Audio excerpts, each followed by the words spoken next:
Good morning, colleagues. Please be seated.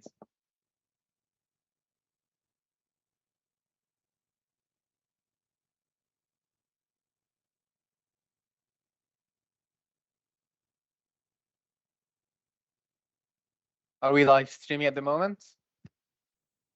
Excellent. Can you all hear me clearly? Perfect. Before we start the formal business of this meeting, I would like to ask the Reverend Kim Hurst, Superintendent Minister of the Thirsk and Northallerton Methodist Circuit, to lead us in prayer. Thank you. Good morning. I want to begin by thanking George, the Chair, for the invitation to pray with and for you at our meeting today. It's a great privilege to be here with you. I am staying for the morning session and will be joining you for lunch if you want to pick up on anything I say. I'm here representing the Reverend Leslie Newton, who is the chair of the Yorkshire North and East Methodist District, which runs from Whitby to the Humber Estuary on the east coast, across through Hull, Gould, Selby, Tadcaster, then up through the Nid Valley to Pateley Bridge, up through the Dales to Beedale, then back via Northallerton and across the North York Moors to Whitby. So it's quite a big area, but I'm superintendent of the Thirsk and Northallerton Circuit where we're meeting, and this is my home patch. I moved here from the Lindisfarne Circuit in the summer of 2024. So as I said earlier to someone, I moved from one beautiful part of the country to another. I trained for the ministry 30 years ago in Durham, and while training, I studied faith and politics. So I've always been interested in and supportive of those elected to work alongside us in our communities. We have a saying in our circuit that no one works for us. They all work with us. It's not about someone doing a job, but about someone working with and alongside us to ensure the work and life of the church and communities we serve flourish. I want to thank you today for working with us as you work together across political boundaries to ensure that your local communities flourish. The people in those communities must stop talking about those who work for us and speak of those who work with us, as we all commit ourselves to working alongside you in your various roles. Today, you will be electing a new chair for the year ahead, and I pray that the new chair will continue to work alongside you and us to see North Yorkshire flourish. You have a very full agenda, and much of it includes the word community. Community is about connections, about a sense of belonging and purpose, and that is enhanced as we journey alongside one another. If as churches we can do anything to support and encourage you, please let us know. Our emails are in the public domain. Also be assured that in our local churches, we pray for our MPs, our council leaders and our councillors regularly. But it isn't just about praying for you. It's about committing ourselves to work with you for the good of all our communities. So let us pray. Lord God, we come before you now, giving thanks for this beautiful county of North Yorkshire, but more importantly, for the amazing people who live and work here, those who visit, and all those employed and elected to work alongside us. May every community in North Yorkshire be blessed and flourished, and may the people in those communities commit themselves to working alongside their local leaders to enhance their communities. We pray for all who are joining this meeting online, that they may be truly attentive to all that is said. We give thanks and pray for each councillor and staff member here today. We ask they may be led by your Spirit as they work together for the sake of all people. Guide them in their decision-making. Bless the time and energy that they give to their various roles and responsibilities. For we bring these prayers in the name of Jesus. Amen. Thank you so much for those words, Reverend Hurst. We are really pleased that you have joined us today. I would like to welcome the honorary aldermen, members of the public and the press, and those watching online to this annual general meeting of North Yorkshire Council. Please note that this will be a live broadcast meeting of the Council and will be available to view on the Council YouTube site and website. Please ensure that you use your microphones when speaking. I ask members to be aware that what is on the screen of your phone or laptop may inadvertently be picked up by the cameras. Item 1 is the election of chair to serve until the annual general meeting in May 2027. Can I have nominations for the election of chair of the council? Councillor John Wheel. Thank you, Chairman. I'll be very brief. Can I propose Councillor David Chance as Chairman of North Yorkshire Council for the civic year 2026-27? Thank you. Do I have a seconder? Thank you. Do we have any other nominations? We have one nomination. We will now go to the vote. Can those members who would like Councillor David Chance to be elected as Chair of North Yorkshire Council to serve until the annual general meeting in May 2027, please show.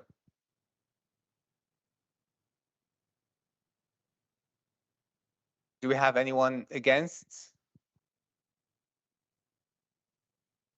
Any abstentions?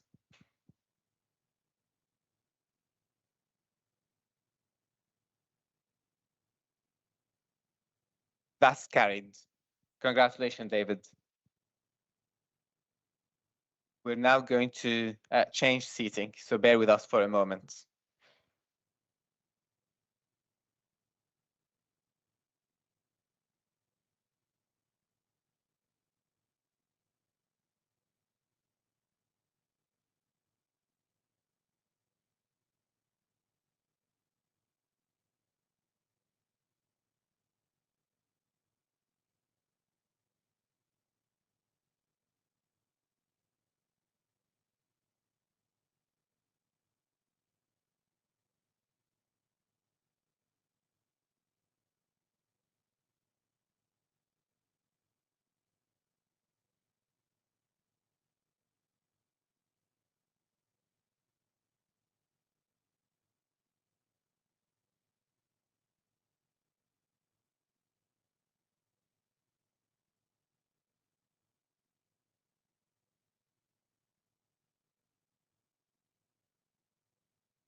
It can be picked up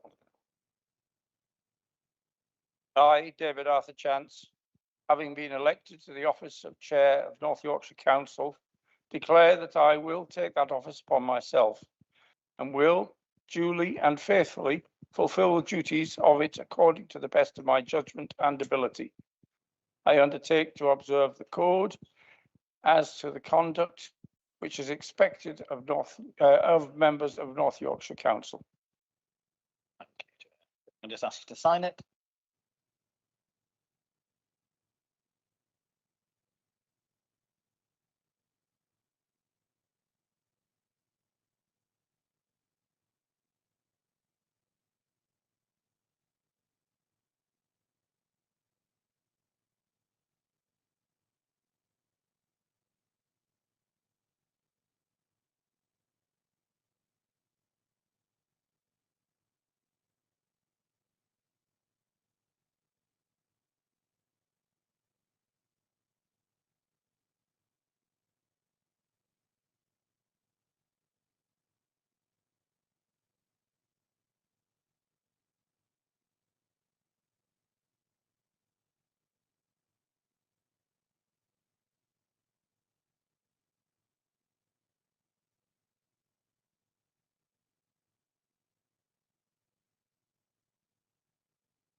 I would like to take this opportunity to thank my proposer and seconder for proposing me for the chair.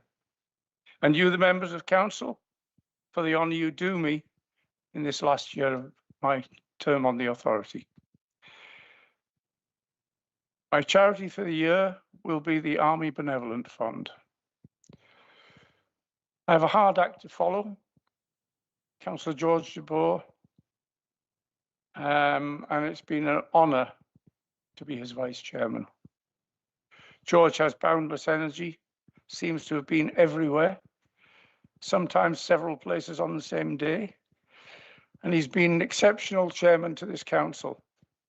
Fair, even-handed in his dealings with members and popular outside of the chamber, and indeed as the public face of the council.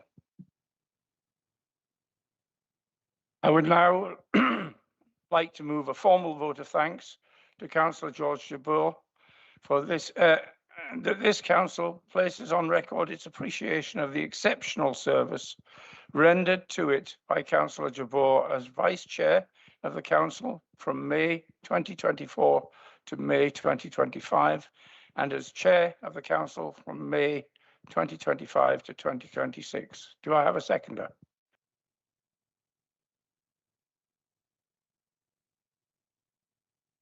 Do group leaders wish to speak? Councillor Shaw-Wright. Thank you, Chair. Before I say anything about George, I will try and call you David in future. We have an in-joke. I've worked with a guy called Michael Chance for many, many years, and every time I see David, I introduce him as Michael, which is sort of my brain going west. Members, I did speak against George being Vice Chair and Chair. It was quoted, he mounted a campaign like a presidential election, which he won, and I've been proved wrong. It's an honour and privilege to stand to mark his time as chairman. George, in his time, it's never been about holding the title, it's about playing the role. He has been a genuine chair for the whole of North Yorkshire. He's visited Selby many times, and I think we have to recognise what he's done here in this council chamber over the last year. That we have had issues, we've had contentious issues, we've had arguments, we've had strong debates, and George has seen us through all that, which I think proved that we took the right decision in the end. There have been moments, I think, where we've needed your calmness and your voice. And we all know that public service is not easy. It requires patience and resilience and a strong sense of duty. So I'd like to thank you on behalf of the Labour Group and show the rest of the council about the way you've behaved, and welcome you to, I think, returning to the so-called backbenchers. Or not, apparently. We wait to see on that one. So it's not just a farewell, it's a thank you. And I do appreciate what you've actually done for us as councillors. So thank you very much, George. Thank you.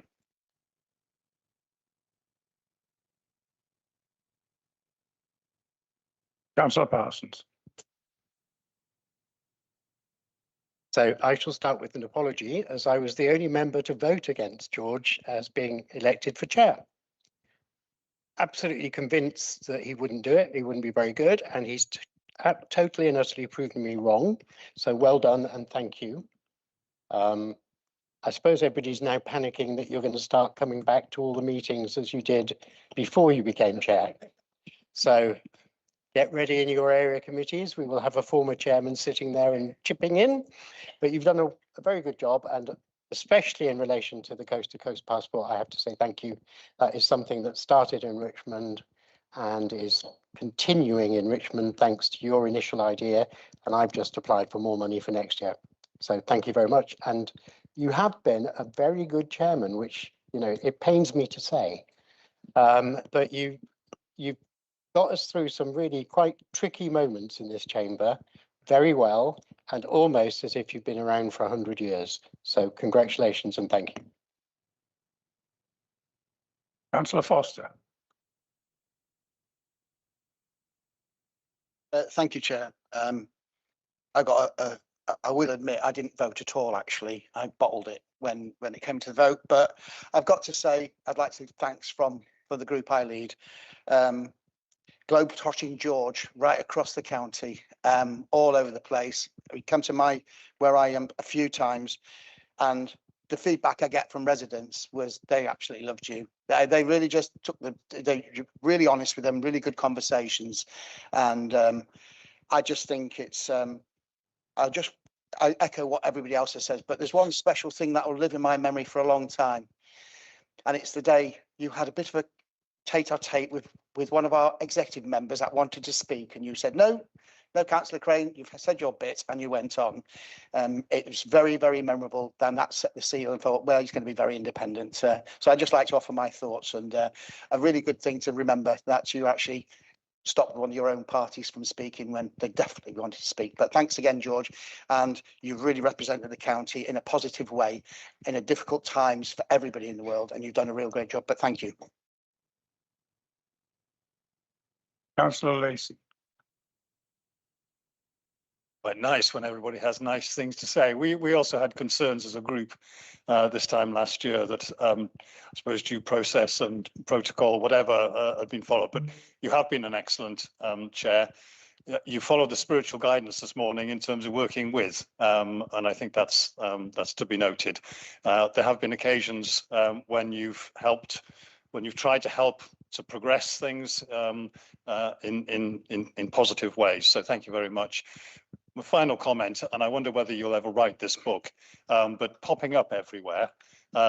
George has now seen me as a wise man in a nativity play, as a choir member and as a bandsman. So I wonder whether if you could write the book of all the things that you've seen members doing and being that is not typical of this chamber, it would be an interesting read. So thank you very much, George, for your time as chair.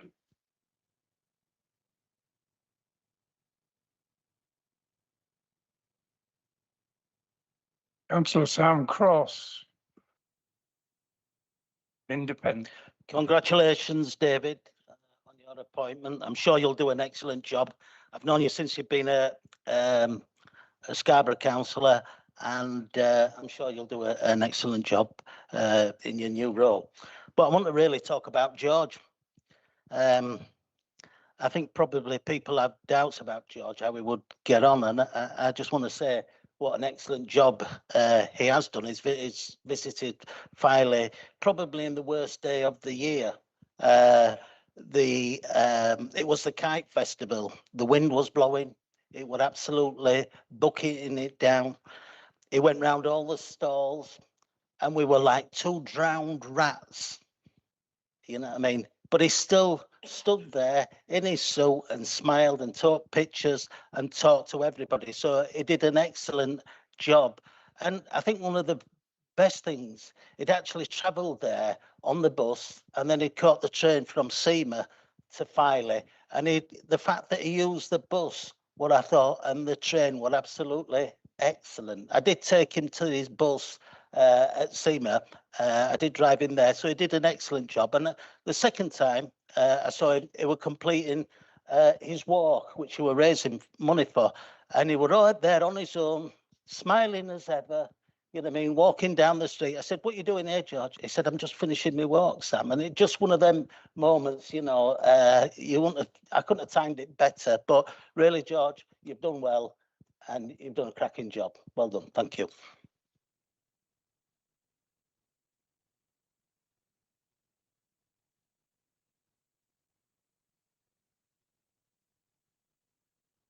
Will those in favour?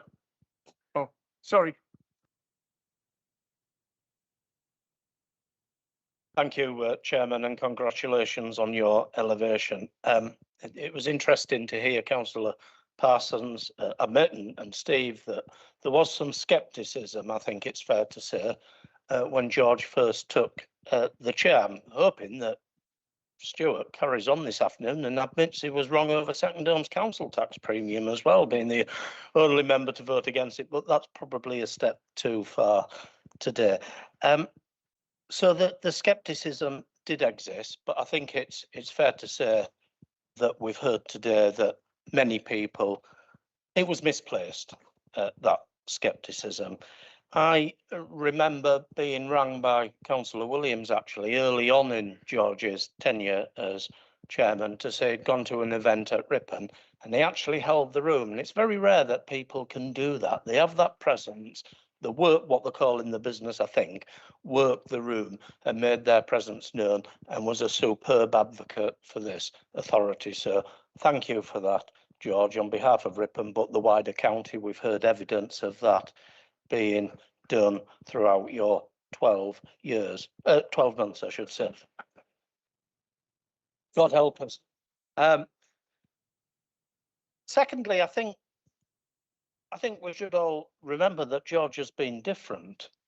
He's been a different type of chair that this chamber's probably, I think, ever seen.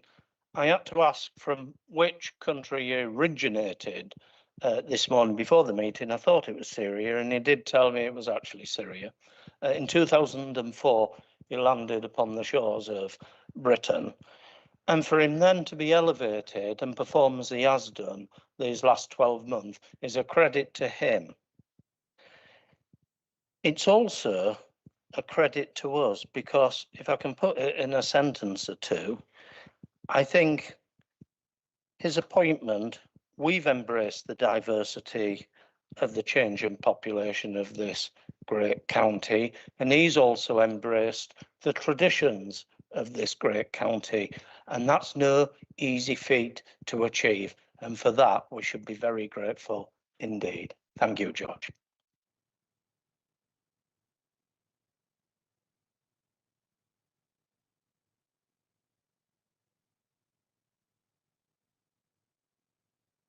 I have one more indication. I'm going to allow it to Councillor Haslam.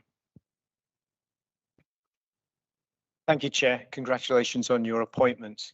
I just want to say a big thank you to George. I think he's been absolutely terrific. He's been a trailblazer, and I think all future chairs should aspire to his standard. Thank you, George. If there's no one else, we will move to the vote. Will those in favour please show?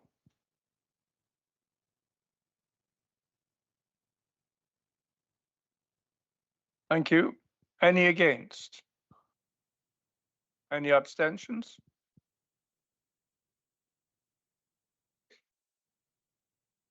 We will now present the past chair's badge to Councillor George de Boer.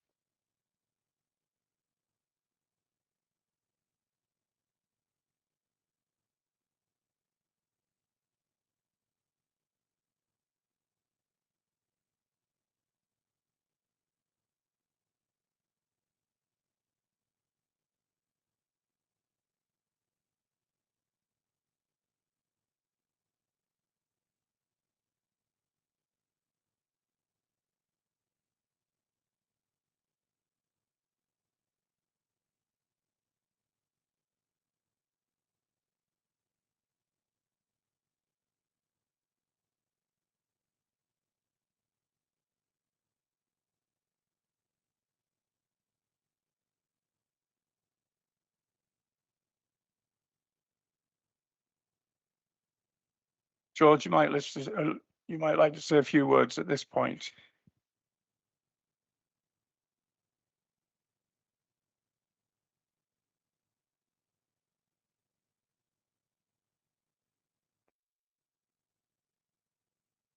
Well, thank you everyone for what you have said. It really means a lot to me.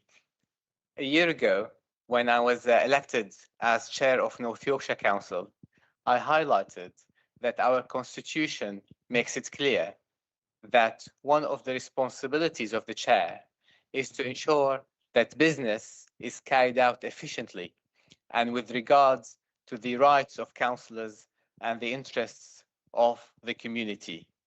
I hope that I have delivered handsomely on the word efficiently in the past 12 months in terms of council procedures. And keeping within that spirit, I will ensure that my comments today are brief. I am genuinely grateful to everyone in this chamber, in the wider council, and the whole community for their support during my term as chair. Whether it is the phenomenal turnout we had at the networking events we organized, whether it was the backing to the community causes I championed, or the encouragement that I received when I walked the coast to coast path and the Yorkshire Wolds National Trail, or the generous donations to my charity of the year, the Yorkshire Air Ambulance. It has been a true pleasure and a real privilege to enjoy many opportunities to work with councillors from every political group in this chamber, and also with members of other councils and 3 national parks. And I look forward to continuing our positive interactions and to building on our cross-party success. Some of you earlier noticed my bright tie that I'm wearing today. And this was chosen specifically to celebrate cross-party work as it displays colors from various political parties, because we might have different political persuasions, but we are all united in our determination to serve our residents, in our desire to do the best for our communities, and in our love for our stunning county of North Yorkshire. Thank you.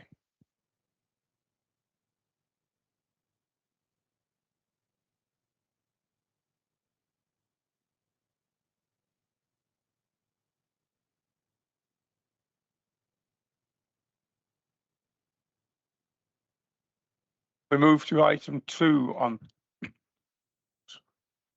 I'll let George sit first. We move to item 2 on the agenda, minutes of the council meeting held on the 18th of March 2026. Regarding the minutes of the quarterly meeting of council held on the 18th of March 2026 at page 9 of the papers, is council content that the minutes are a correct record? Do I have someone to move the minutes? Do I have a seconder? All in favour, please show. Thank you. Any against? Any abstentions?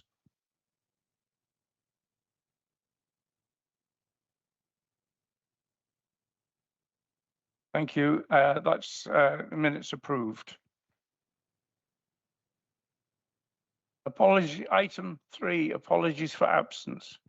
I've received apologies from the following councillors: Councillor Felicity Cunliffe-Lister, Councillor Nigel Knapton, Councillor Nick Brown, and Councillor Carl Arthur. Do the group secretaries wish to add any others? Councillor Dickinson. Councillor Nathan Hull. Through you, Chair, as well, we've also had apologies for Councillor Donahue Moncrief.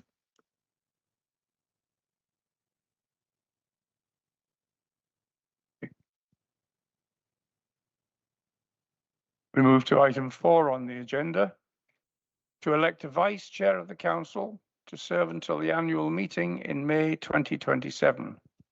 Can I have nominations for the election of vice chair of the council? Councillor Shorewright. Thank you, Chair. I'd like to nominate Councillor John Ritchie. There you go. Names again. It is good. We come probably a theme today. We've had your Methodist minister. John is a confirmed Methodist and a member of the Church Council of Westborough Methodist Church. I was a primitive Methodist. I lapsed a long time ago. But John is dedicated to public service. He's a former soldier, firefighter, worked for the Royal National Lifeboat Institute, and also a journalist as a small part, but we'll forget that one. He studied history and politics at Leeds University and an MA from the York University.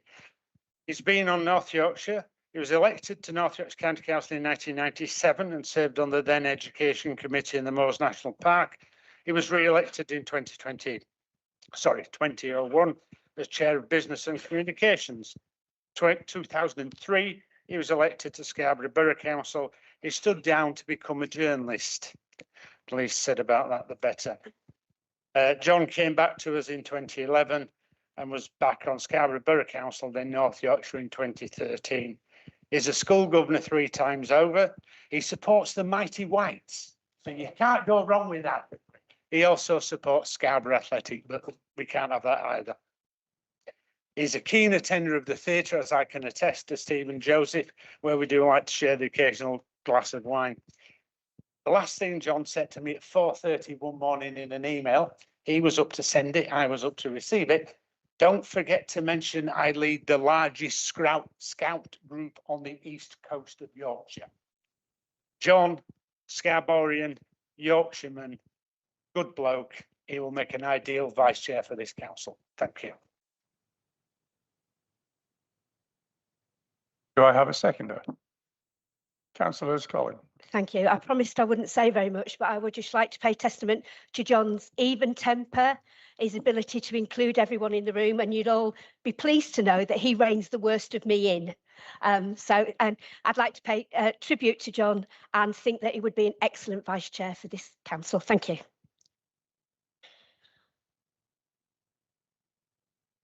Do I have any other nominations?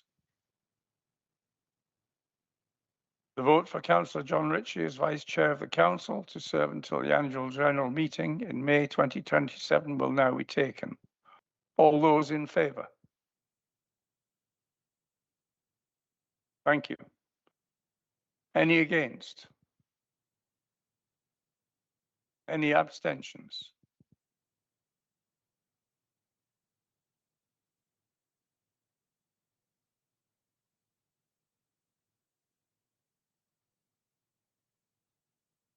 Councillor John Ritchie has been elected to Vice Chair of the Council to serve until the annual general meeting of the Council in 2027.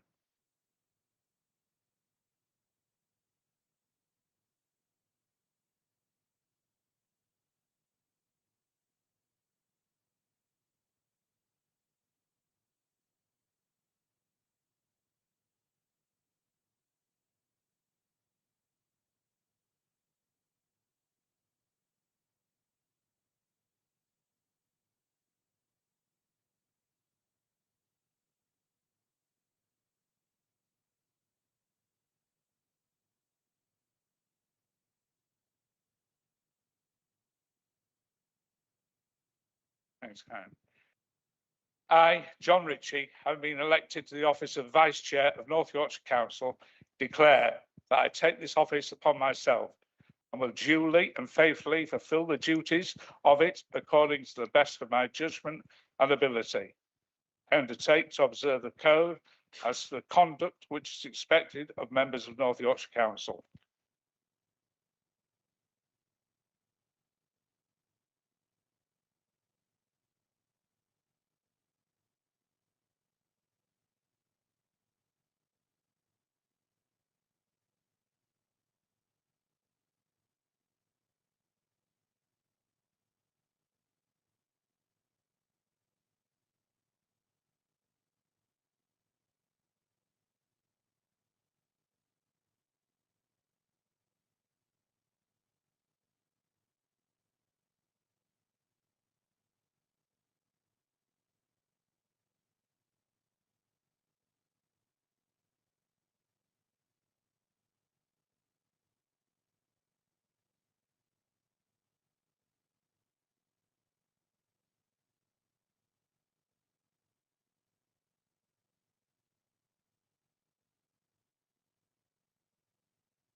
Item 5, declarations of interest.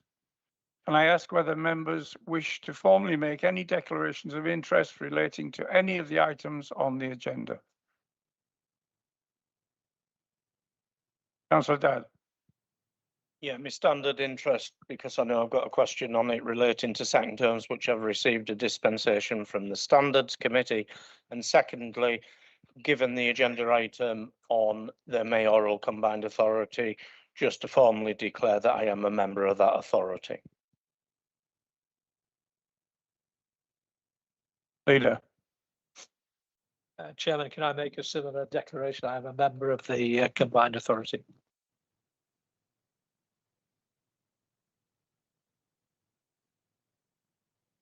Councillor Peacock.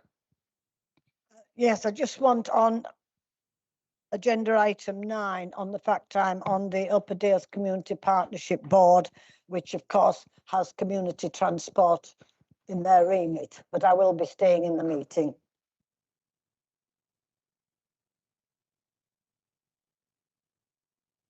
Any other declarations?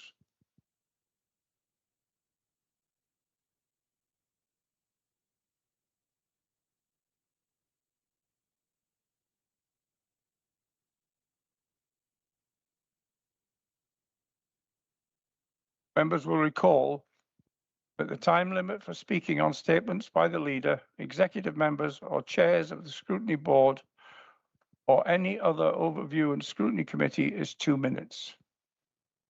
The overall time allowed for questions and statements to the leader is 10 minutes. The overall time allowed for questions to an executive member or chair of the scrutiny board or any overview and scrutiny committee is 5 minutes. The time limit for speaking on motions is 3 minutes. We note on the agenda at item 9 that there is one notice of motion regarding community transport. As chair, I have given a ruling on whether we follow our I have to give a ruling on whether we follow our normal procedures of referring these matters to the relevant committee or whether we debate them today. I've given a lot of thought and concluded that the motion be referred to the scrutiny board for urgent consideration and passed to the relevant overview and scrutiny committee, which should consider the matter and then make recommendations to council. On a sad note, members may be aware of the recent passing of former county councillors Ken Dale and Sheila Marshall OBE. Also, former Scarborough Borough Councillor Dorothy Clegg and former Scarborough Borough Councillor and County Councillor Joe Plant. May I ask you to stand for a minute's silence?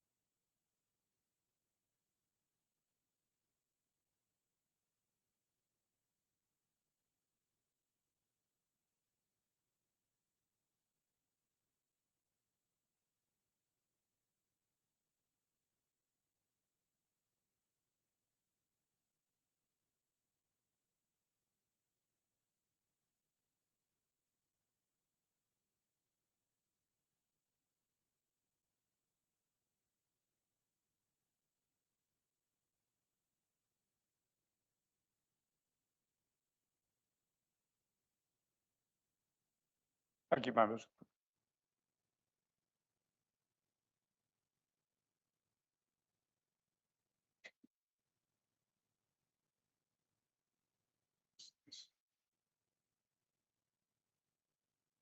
Item 7 on the agenda is a statement by the leader.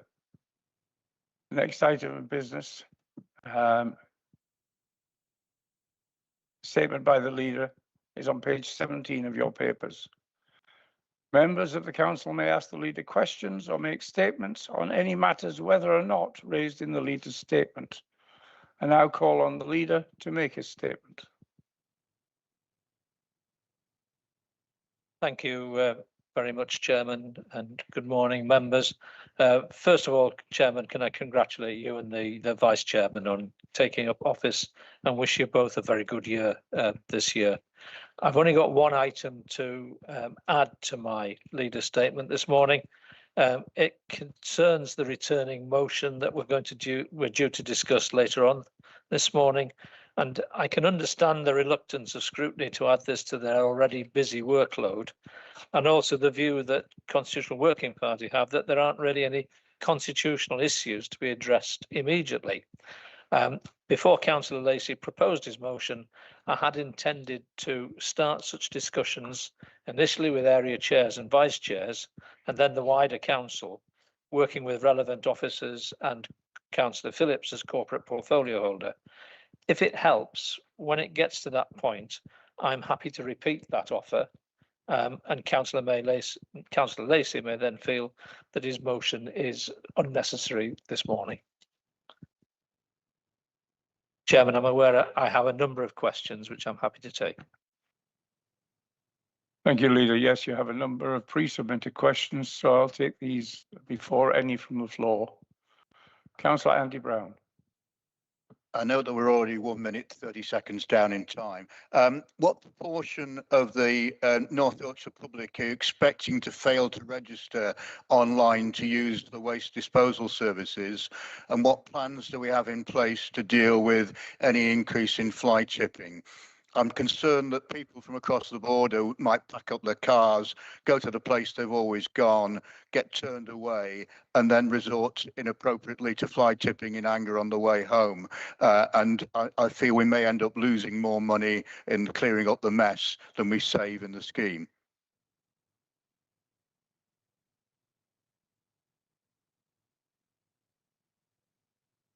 Thank you, Councillor Brown. Thank you for early sight of your question.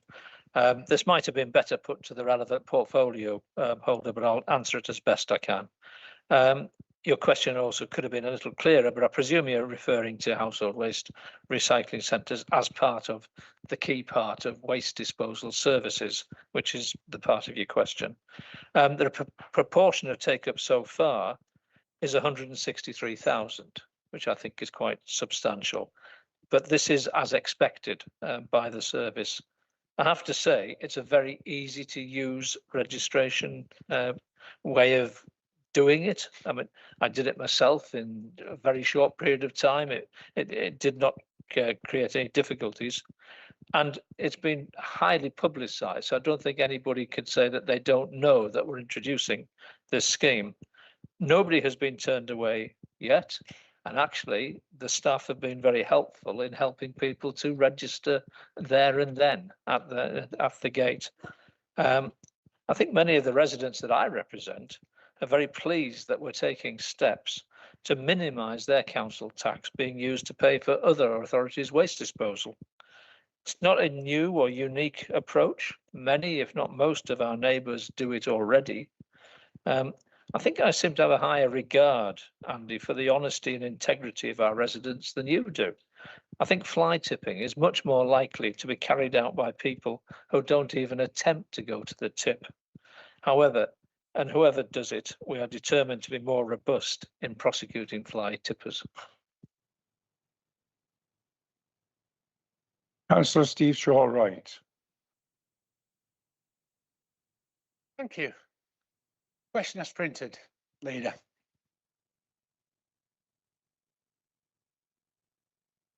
Steve. Councillor Williams, yes, what is it?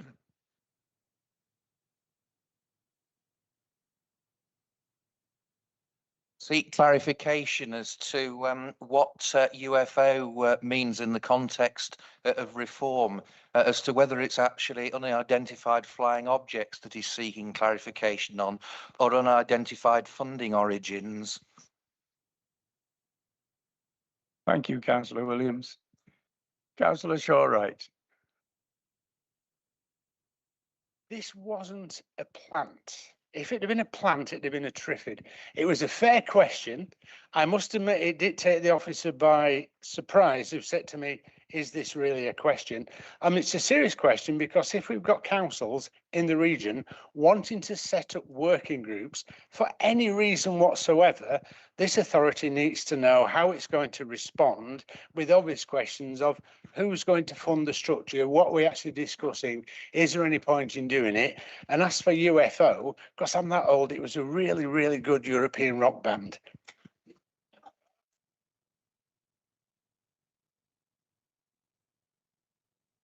Chairman, I wish Councillor Shaw-Wright had explained that to me before I prepared this answer to the question, because I'm actually taking it as unidentified flying objects. And my answer to you, Steve, I mean, apart from saying thank you for early sight of the question, but clearly I might have misunderstood your question. This is most topical. You know, this is not a spoof. This is topical because President Trump has ordered the release of previously secret files on UFOs. However, I do understand that the President of the United States, his firm belief is it has more to do with devils and demons in the homeland than it has to do with aliens. Steve, I think we have enough scrutiny committees at the moment, and as you've rightly identified, any scrutiny committee, valuable though it is, still costs the taxpayer money to set it up and operate it. We could ask Scrutiny Board to allocate this to a committee, probably TE&E, and I can hear Councillor Staveley groan from here, or corporates, and I can hear Councillor Williams groan even louder, or it could go to mental health. The relevant chairman and their committees may have a view. Perhaps it's so wide-ranging, it should really be on the seminar programme for all of us to look at. But I can understand how councillors in Doncaster would have concerns about UFOs, because it might impact on their excellent scheme to reintroduce an international airport. Even the longest runway in the north can't be expected to cope with flying saucers and jetliners at the same time. However, I do think that the bigger risk here, especially to Doncaster Airport, is the identified flying objects in their council chamber. And on this point alone, I'm minded to agree with President Trump. So the short answer is no, unless there is an overwhelming wish of this council that we do so. Councillor Williams. Thank you, and can I congratulate you on your elevation this morning. Could the leader please outline what further steps he intends to take to protect the interests of those using roads within the area covered by this authority, following the decision taken by the Combined Authority Mayor to divert funds which the Department of Transport had provisionally expected to be spent here to the City of York Council area? Andrew, thank you for early notification. As with all the questioners, I think your question is very timely, but perhaps just a little premature in the proceedings of today. As we will discuss this later, the facts speak for themselves. There was late notification of this. There was a change of formula with a lack of evidence. There was introduction of new allocations with no details, a budgetary change by majority vote, not unanimity, and all following a very bad winter for road conditions when the Prime Minister, the Labour Prime Minister, has given local authorities more money for maintenance. We've sent a letter before action. We've had a response. I think that response is poor, in my opinion. Fortunately, that's also the opinion of our legal counsel. So we've responded again, setting out our position. Legal action is expensive, but so is the financial impact on North Yorkshire if this decision stands. I would like to avoid legal action. I'll make that absolutely clear. But I would like the Mayor to agree to a face-to-face discussion about this. Is that unreasonable? Council will decide on the next steps later on this morning, and I would like to hear members' views then. Councillor Peter Lacey. Thank you. Councillor Les, thank you for your earlier comments, which I will consider carefully for an item later, but concerns the same issue in terms of localism and progress towards localism, and marking the fact that the English Devolution and Community Empowerment Act has just happened, and clearly localism is more than just area committees. So I just wanted to ask what opportunities he thought there were within the context of the passing of that bill nationally for us to continue to pursue that goal of being the most local large unitary. Thank you. Thank you, Councillor Lacey. I mean, clearly we've run out of time now. I do have a detailed response here, I'll circulate it to you and to all members of the council, if that's your wish, Chairman. I don't know if you want me to take the final question from Councillor Moore. Councillor Moore, can you be brief? Thank you, Chair. Thank you, Leader, also, and congratulations. It's an important question. I'll make it as brief as I can. Many residents will find it extraordinary that Sir Robert Goodwill, who, as a Tory MP, voted against stronger legal duties on water companies to reduce sewage discharges, is now leading Yorkshire's bathing water partnerships. Members should be aware this is the gentleman who actually voted against a Lord's amendment that would have blocked the discharge of untreated sewage. So the question is simply, does the leader support this appointment? Thank you. Thank you, Rich. Thank you for the advance warning. It wouldn't be a council meeting, would it, without a question from you, ever building your profile, your archives.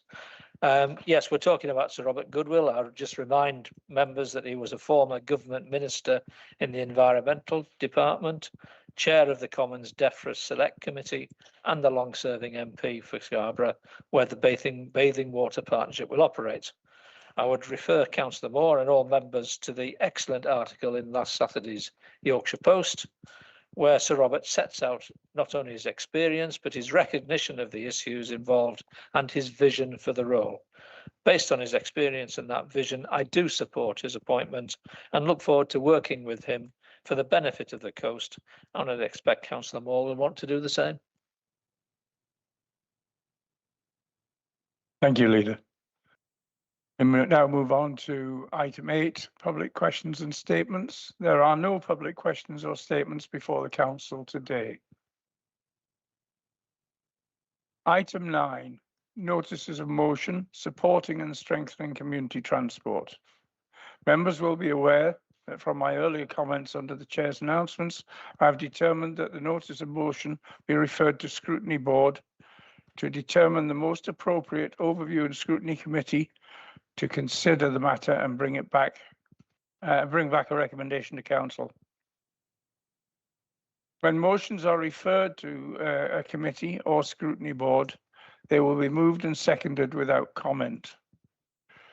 Where a motion has been referred to scrutiny board, a member can then move that motion, or he can now,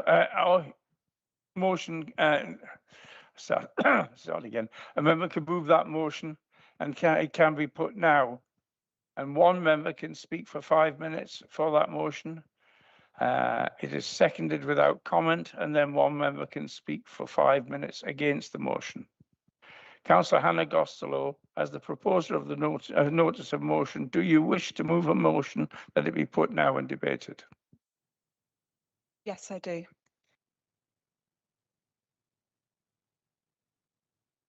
Is there a seconder? Councillor Lacey. Councillor Costello, you can speak for 5 minutes on why the motion should be put now.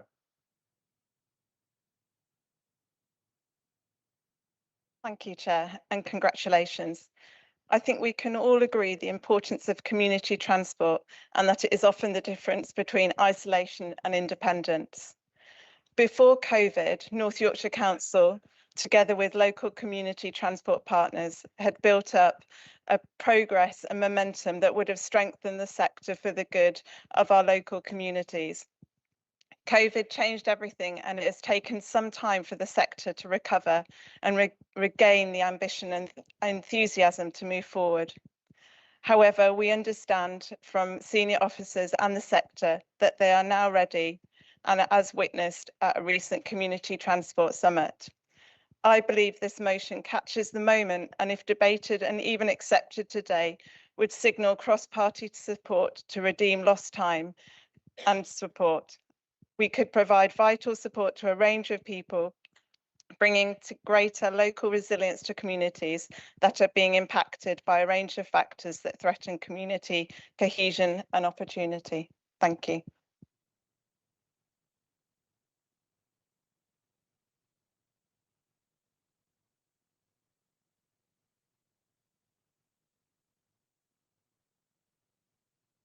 Sorry, councillor Taylor.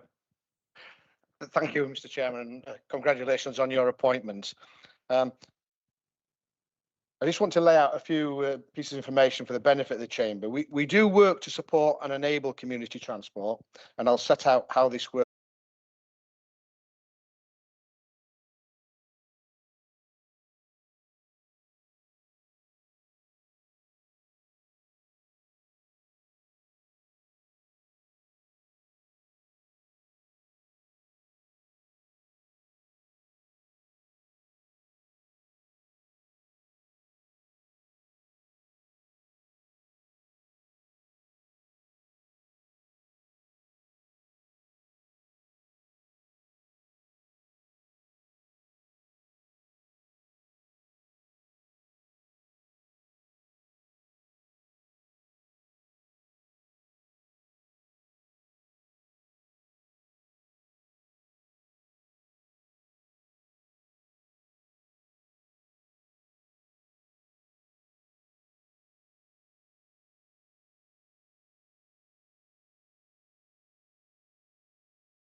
Those in favour, please show.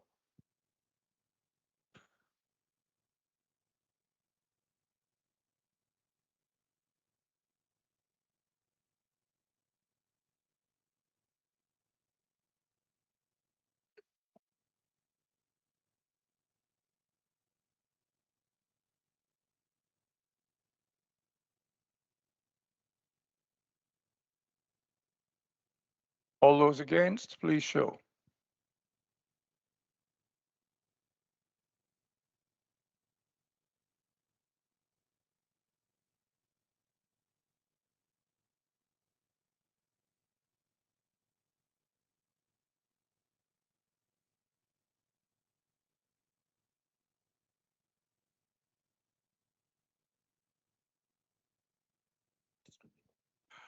The motion fails and it is referred to Scrutiny Board.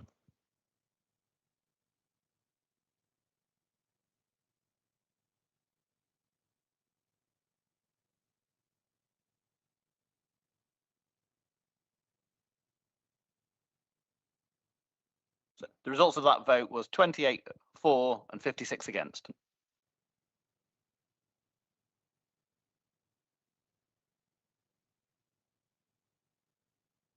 Item 10, notice of motion on supporting the area committee decision making. Notice of motion on supporting area committee decision making was referred to Scrutiny Board at the full council meeting on the 12th of November. Scrutiny Board have determined that the Corporate and Partnerships Overview and Scrutiny Committee was best placed to consider the matter and report back to council with recommendations.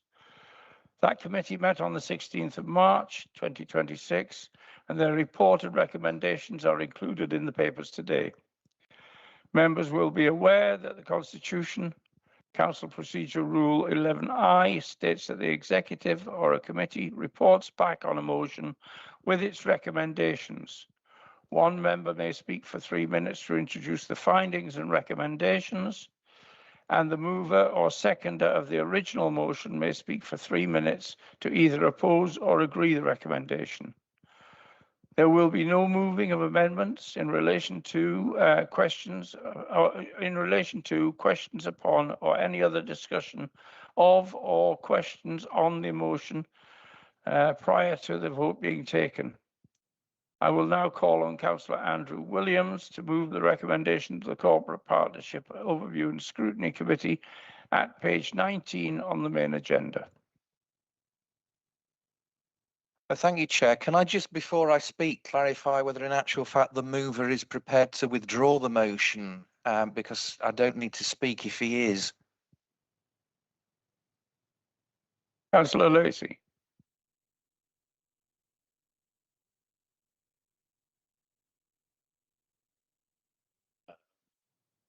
I'm not sure whether I need to in terms of constitution. No, I don't. So I'm not prepared to say that at this point. Councillor Williams. It's unfortunate. I would have thought a Liberal Democrat would have taken the opportunity to have prevented me from speaking, but there we go.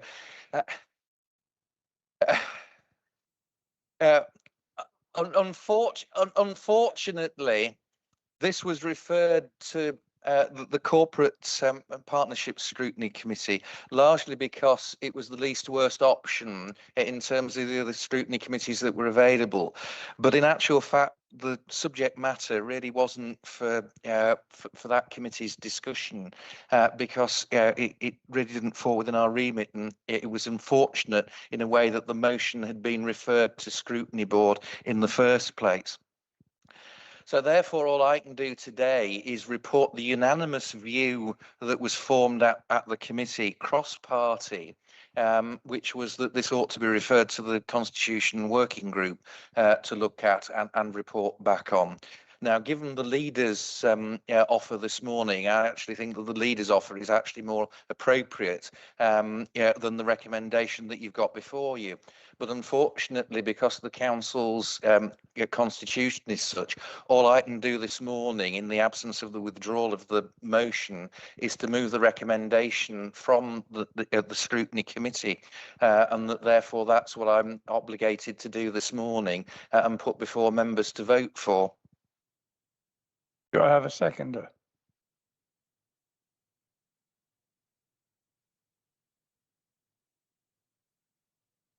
Councillor Ayrton. Councillor Peter Lacey, as the proposer of the original motion, do you wish to speak? Yes, thank you, Chair. From the outset, our council committed to being the most local large unitary in England, an ambition that we as Liberal Democrats applaud and would seek wholeheartedly to pursue. Area committees, enshrined within our constitution and empowered with 26 delegated powers, refer to page 129 of our constitution, are a key way of realising this ambition. On taking up the chair of the Harrogate and Knaresborough Area Committee, I considered whether we were contributing sufficiently to this ambition for localism. In preparing the motion that came before Council in November last year, I first determined early on that this was not a matter of changing the Constitution, but enabling area committees to undertake existing delegated powers. Secondly, I was grateful to the Democratic Services officers who compiled a list of examples where existing powers were being exercised and where they were not. And thirdly, I discussed the motion with my 5 fellow area committee chairs as to whether a motion would be helpful. The motion therefore suggested 6 practical ways within the remit of the Constitution that the powers of area committees could be enabled. This was delegated to the Corporate and Partnerships Overview and Scrutiny Committee that met in March.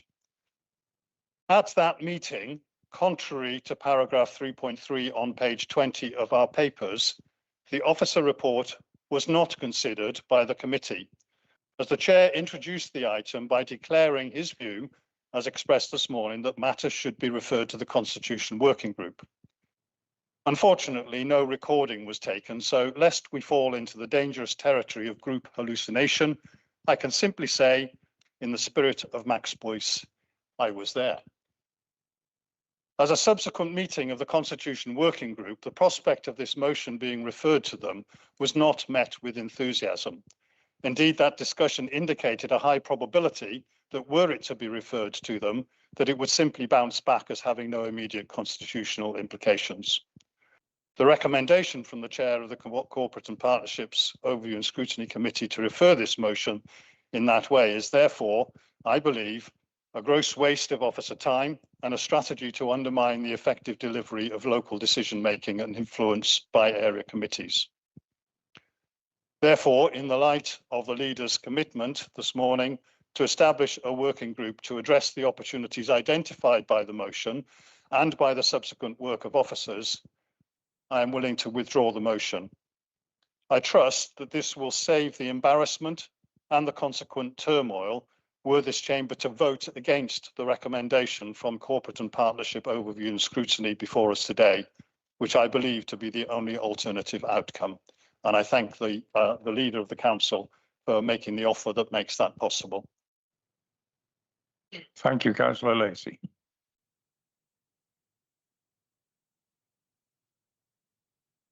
That is withdrawn, so we'll move to the next item, which is item 11, report and recommendations of the executive.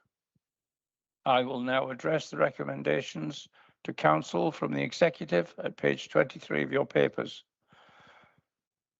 There are 4 matters that have been recommended to council for a decision by the executive. 3 of these are separate agenda items at this meeting.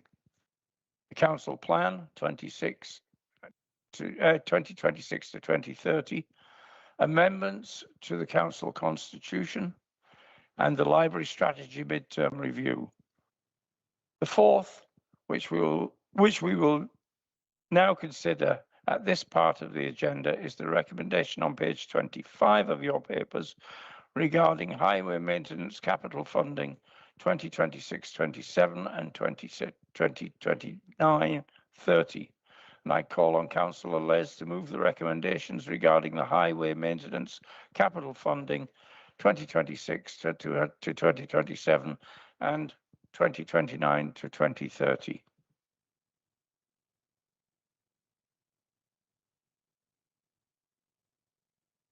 Thank you, Chairman. And I don't want to speak for long because actually I want to hear the views of this council about what this council wants us to do next, especially those 2 of us who actually sit on the combined authority. And I don't want to repeat some of the things that I've already said in response to Councillor Williams' question earlier on. I am disappointed that we're at this point. I'm very disappointed, in fact. The biggest disappointment, of course, is the impact. You know, following one of the worst winters we've had for a long time, for persistent rain, which has got into our road infrastructure, where we need every penny of maintenance money. We have found ourselves in a situation where we have lost income coming in, income that the Prime Minister was saying, here you are, all local authorities, there's more money for you for road maintenance, for maintenance. But I'm also disappointed at the process. Checks and balances were put into the combined authority for when it was set up.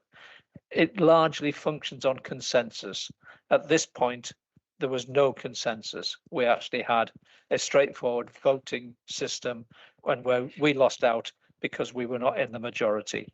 So I think that's all I want to say, Chairman. I know there's other speakers who are going to come in behind me, and I want to hear the views of the council. Thank you. Councillor Taylor. Yes, thank you, Chairman. I will second the recommendation that the leader has just made. I don't want to dwell too long. I think everybody in this chamber is probably aware. They've seen all the publicity in recent weeks around this issue. But let's be under no doubt, this is fundamentally important, not just to us in this chamber, but to all our residents, our parish councils, and all the people in North Yorkshire. There's probably one issue that unites all of us in this chamber, whatever political persuasion we are, is that when we engage with the communities, the one thing that gets raised is the condition of our highways. And I think we all collectively want to have the best possible highways that we can have in this county. We have limited funds in the past, and I do want to thank the government for the additional funding that has been made available to us. You know, we should recognise that. It's how this funding is going to be used. We want it to be used for maintenance. And just in closing, before I open it to let others speak, what we're asking here is to ask the Mayor, please come and sit down. Let's talk about this. We don't want this to become a political football. It's too important to be a political football. We want to get our share of our funding. We don't agree with the slice that's been allocated to York from North Yorkshire. We believe that's fundamentally wrong, and we want to protect that moving forward. So my plea today is to Mayor Scaife, is to come sit down with us, engage with us. Let's deal with this in a grown-up manner, and let's get the best possible outcome for all our residents and communities in North Yorkshire.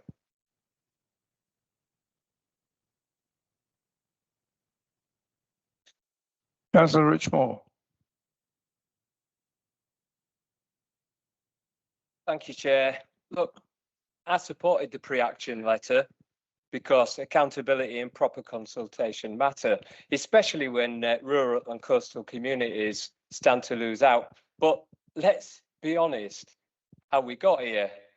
Councils are being forced into battles of shrinking pots of money because of years of austerity, hollowed out local government and infrastructure investment, and some of the loudest voices expressing outrage today sat on their hands while those cuts were imposed year after year. And I don't think residents want to see political theatre or playing political football and ping pong, or however else you want to say it. They want the roads repaired, transparency in decision making, councils working together in the interest of the whole region. Thank you. Councillor Sharma. Thank you, Chair. I don't think anybody would dispute the idea of having more money as being something that's not a good thing. But at the same time, in my division, I wonder how that cake is being divided up. I have junctions which are becoming increasingly dangerous. There's nothing within the repair and maintenance budget that deals with that. I've been asked for increasing the AA lines to make it safer. I get no response. We have people living in urban areas who have a problem with speeding cars going down their streets. They're just using it as a cut through. I want that to be addressed. None of these things are being addressed on the way this council has chosen to spend that money. So I welcome the mayor's prioritising of safety on the roads and cycle lanes and walking to be done. And to call it, as councillors have said on the radio, this is politicising something. We've already had it politicised. There seems to be a division growing within North Yorkshire between the needs of the rurality and the needs of urban areas. I feel as a Scarborough division person that the needs of the urban areas are being forgotten. They're not being addressed and they're being put to one side. I think before we ask to have a meeting with the North Yorkshire Mayor, perhaps we need a meeting within this council to address that division and to start saying there has to be a division between how much we spend in urban areas, how we address them, because our things are more than just potholes.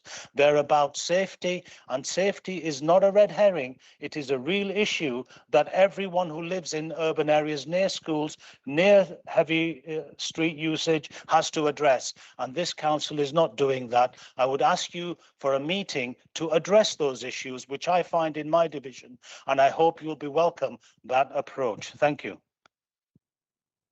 Councillor Peacock. Yes, I don't think this is a political issue at all. I think we all have to deal with one thing, and that's our roads. Most of us have to drive on them, and we know what they are like. I mean, how many miles we're told that we have in North Yorkshire. There is no question that for many years, trying to get round everywhere, I've just had word, oh, fantastic, Elsketh Road and Whiterside is going to go into next year. So it's not going to be till summer of 27. And this is quite the norm. And that's why if you take away more of our funding, well, then it'll be less likely to be done in 2027.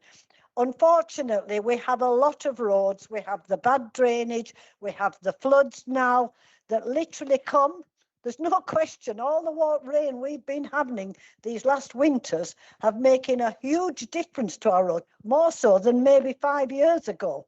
And that is why it is important that we get round the table with the mayor. He's been up in my area. Well, he went to Hawes, so he does know where it is. He's been up there, so he will know the roads we have. You need to be round the table and say to him, look, this affects all the residents that come under his role as mayor, and therefore we need this funding. Thank you. Councillor Walker. Thank you, Chair. So the residents in my division have made it really clear they want to stop the bickering. They just want the roads fixing. That's the important issue. And it's public perception as well. We need to work constructively with the mayor to get things done for North Yorkshire. The Conservative administration is clearly working with the Labour chamber in this council constructively, and I encourage us to do the same with the Labour mayor as a council. Thank you. Councillor Foster. Thank you, Chair. I support what's here and I'm going to keep to the recommendation. I don't know why people are really surprised that it's got into politics when the combined authority is just two parties at that table. So it's no surprise to me. It really shouldn't be a surprise to anybody that you've got the two big parties that are in conflict. I was at the meeting and I just want to dwell on something there. Stick up for Gareth Dad, which is, I know it's a very rarity, but when Gareth asked to put an amendment in and it was thrown back at him, I just saw an amazement, thought this is just wrong, because it was an opportunity for the North Yorkshire to put their views forward. I'm still astounded that that's got very little on there, and that's about a democratic process and about what should have happened. So I think if you're going to work together in North Yorkshire, the good of North Yorkshire and York, we need to sit down with the mayor, and the mayor should accept this. So I fully support this recommendations that are written here, and let's get around the table. And I've always talked about working collaboratively. We don't always get it around here, but I'm just going to support what's in front of me. Thank you, Chair. Councillor Andy Foster. Sorry, Andy Brown. Yes, I represent a rural ward, and there are two big issues for my residents. One is the fixing of the roads, and I do buy the argument that quiet rural roads get damaged in the middle of winter, and it should be the length of roads we're considering, not the volume of traffic. So I back you very strongly on that. But the other big issue, which I'd really like us to take consideration of, is fast through traffic through some of our quiet villages, and we do need to take steps to control the movement of the traffic via fixed and average speed cameras. So could we please take that concern, and a very real concern of many residents in areas like Hellifield, Long Preston and my village of Coling. Could you take that seriously in it? I will be voting for the motion, but I want us to think more widely. Councillor Soloway. Very quickly, Chairman, the Mayor is coming to our area committee. He's probably coming to some of our other area committees. I have asked a direct question of him for the raw data, to take the politics out of it. I want the raw data as to how this decision is reached. And I think I would encourage all of us who are on area committees to ask that same question, because there needs to be a rationale behind it. If the rationale follows it, fair enough. But I don't think it does. But let's ask for the raw data on it. Take the politics out of it. Councillor Haslam. Thank you, Chair. I believe that it should be around trying to negotiate, and it shouldn't be going to court or anything like that. So I fully believe that. But when I became a councillor at North Yorkshire in 2017, I asked this very simple question: why is it that there is 5 times the amount per head? That's the amount per head spent in London and the South East versus North Yorkshire. If I look at those figures today, they're not very different. Perhaps that's something that all the parties around the table of the combined authority can unite on as well, in order to get that changed as well. Thank you, Chair. Councillor Davis. Thank you, Chair. We discussed this for 2 hours at TEE ODS, as our Chair reminded us. It is a difficult issue. I think a number of us, and I also represent an urban area, I do not have lots of people knocking on my door asking me about potholes. I have a lot of people asking me about safety around schools, about better active travel, better buses, better capacity at junctions so that they're easier and are more friendly to people than they are to cars, and for yellow lines to stop parking on the pavement, all those enforcement things that everybody says yes to, but we never put the resource to. And I'm afraid, having read the paper and asked some questions at what the Mayor is proposing, I see what he is proposing is a different look. He's pulling together 3 bits of a budget and a different look at those. And the net result may be that we don't get what we expected to get in terms of extra resource, although we are still having a slight increase on our highways maintenance budget. You wouldn't know that listening to what's being said today. But it's that opportunity to move to a more preventative way of working, actually looking at that, responding to everybody rather than sometimes the loudest voices. So whatever happens, I think if we go to a table and try to negotiate, can we please bear that in mind? This is an attempt to move to a preventative way of working. So what we're trying to do in the NHS, so what we're trying to do in all kinds of other things.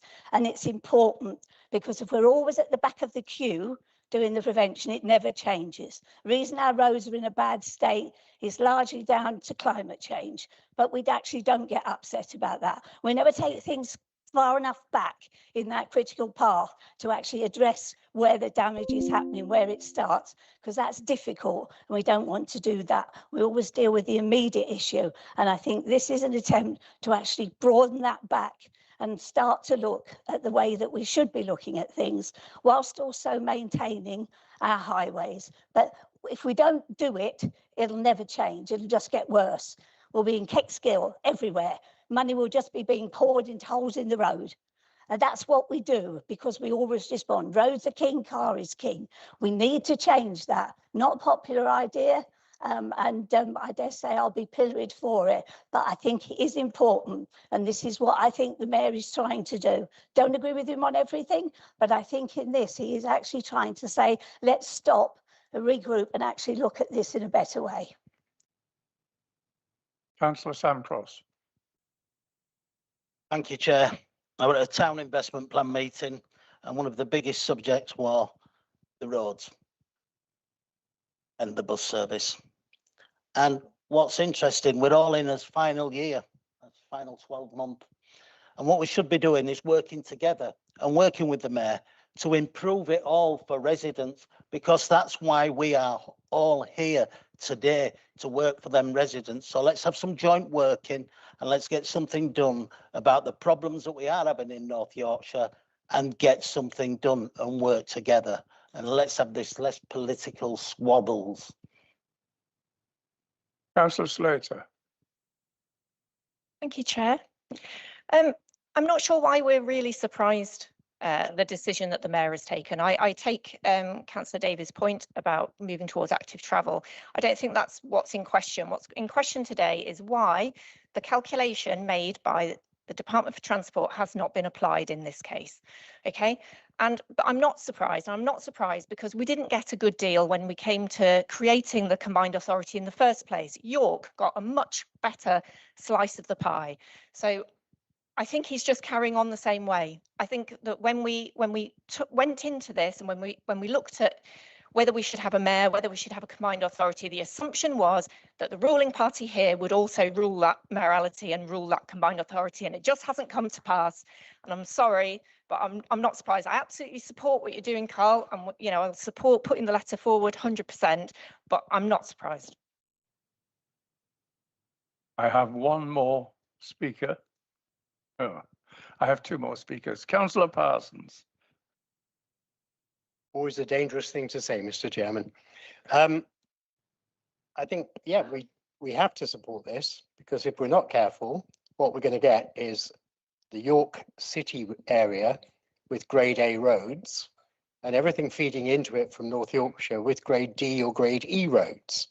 So the Mayor needs to also think about the economy of York, because if we can't travel there safely because of all the potholes he's left for us, then he's not going to get the money we would normally spend within his community. And I suggest you take a photo of the new pothole in the car park to send to him with your best greetings. But go for him and go for the money, because we need it. I propose to take Councillor Staveley and Councillor Goodrick and then move to the vote. Sorry, and Councillor Dadd. The order I've got here is Councillor Staveley.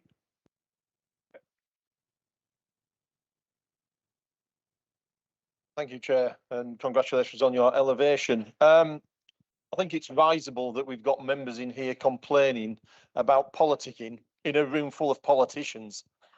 Read the room.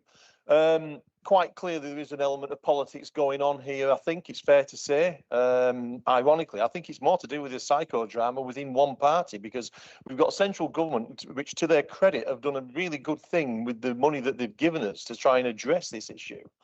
And then a local representative of their party seen it as a naively seen it as an opportunity to maybe play to his base. I don't know.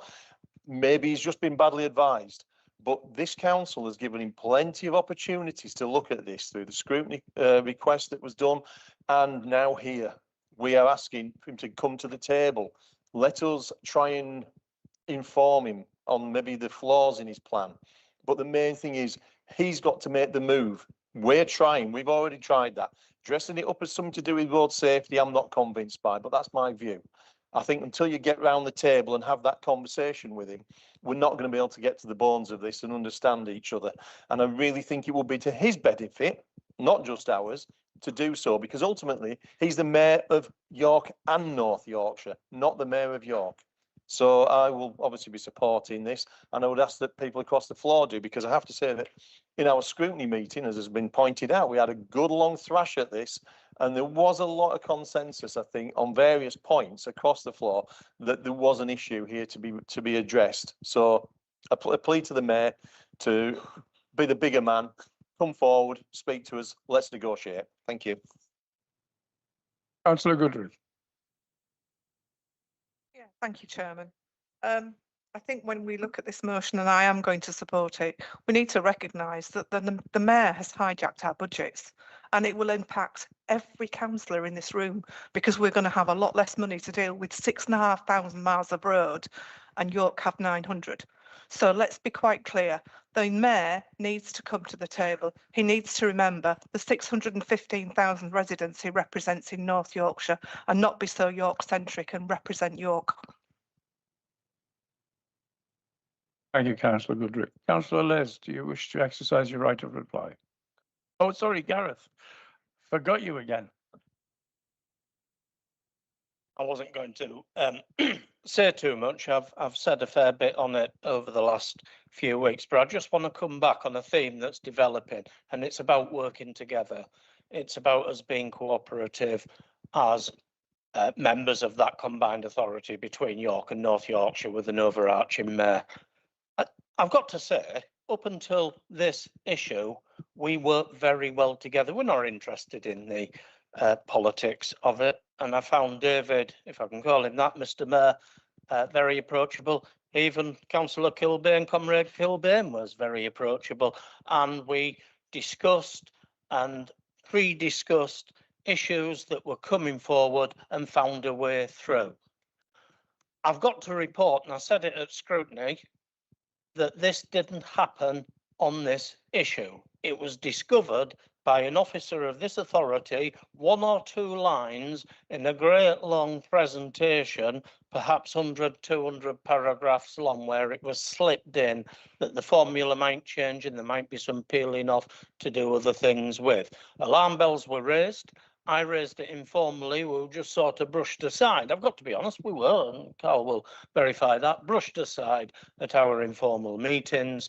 It was amended slightly the day before the papers were published at the 11th hour, with no input whatsoever between between decision and publication. I think you get the picture. That raises alarm bells in itself. I went to that meeting with the hope of moving an amendment and with the hope of understanding what was going on. As you know, I was gagged. There was no amendment allowed to be put. I think sometimes some of the amendments put in this chamber are frankly ridiculous. Some from my own side I might have, but we play by the rules and we do it fairly, and everybody has a right to be heard. On this occasion, we haven't had that right to be heard. We're not asking for anything other than a united voice from this chamber on behalf of the residents of North Yorkshire for him to get back round that table and renegotiate. There will have to be compromise. There will have to be movement on both sides. But the last thing we want, you're right, Councillor Cross, is long protracted bickering. So I'll just make that final plea. We believe in devolution. This is nothing short of flying in the face of devolution, where money from the local authority and the decisions made by professional officers are being taken upwards instead of closer to the issues at hand. Thank you. Thank you. Councillor Les, do you now wish to exercise your right of reply? If I may, Chairman, but I'll be very brief. I mean, I agree with many of the comments that have been expressed, the priorities, the demands even that members have said we should be looking at this. The biggest demand, the common demand, seems to be that we should work together. I agree, but we've got to get round the table for that. So please support the recommendation that we brought to you today. Thank you, Leader. We will now move to the vote. All those in favour, please show.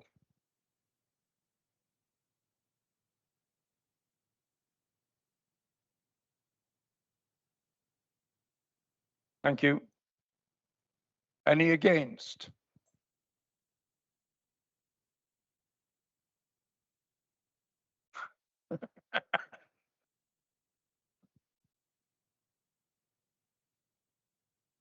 Any abstentions?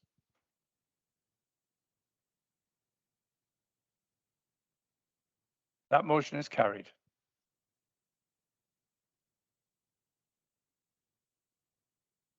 Item 12, Council Plan 2026 to 2030.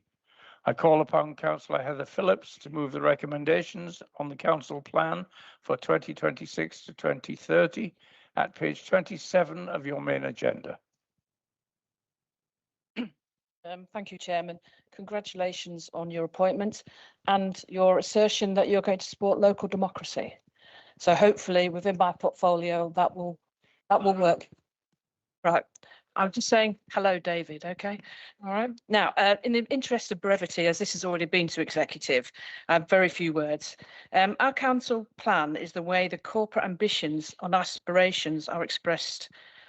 This document has had many people contributing towards it, outside agencies, because we have to have central government. We have the officers, and you've all had the chance to contribute to it as well. So hopefully it's a living document and it reflects what we're actually looking forward to doing over the next few years. We're very ambitious in North Yorkshire. We're very good at doing things. And that's not just us saying that. A lot of people say that. Third best spending money in the country. So that's really good. I'm going to steal a phrase used earlier on by Councillor Les, which is to know where you are going, you need a roadmap, or to make it more modern, a sat-nav. So that might be the more appropriate term. And this is the plan, because we need to be able to make sure that we're communicating our plan effectively and we know where we're going. So hopefully this will withstand some of the buffering over the next year, because the new council in 27 at least will have a robust plan to go forward. So I would recommend it to full council. Do I have a seconder? Councillor Les, thank you. Councillor Mason.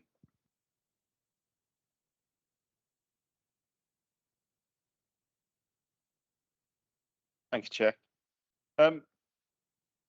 I got elected here in 22, and we took this council in 20.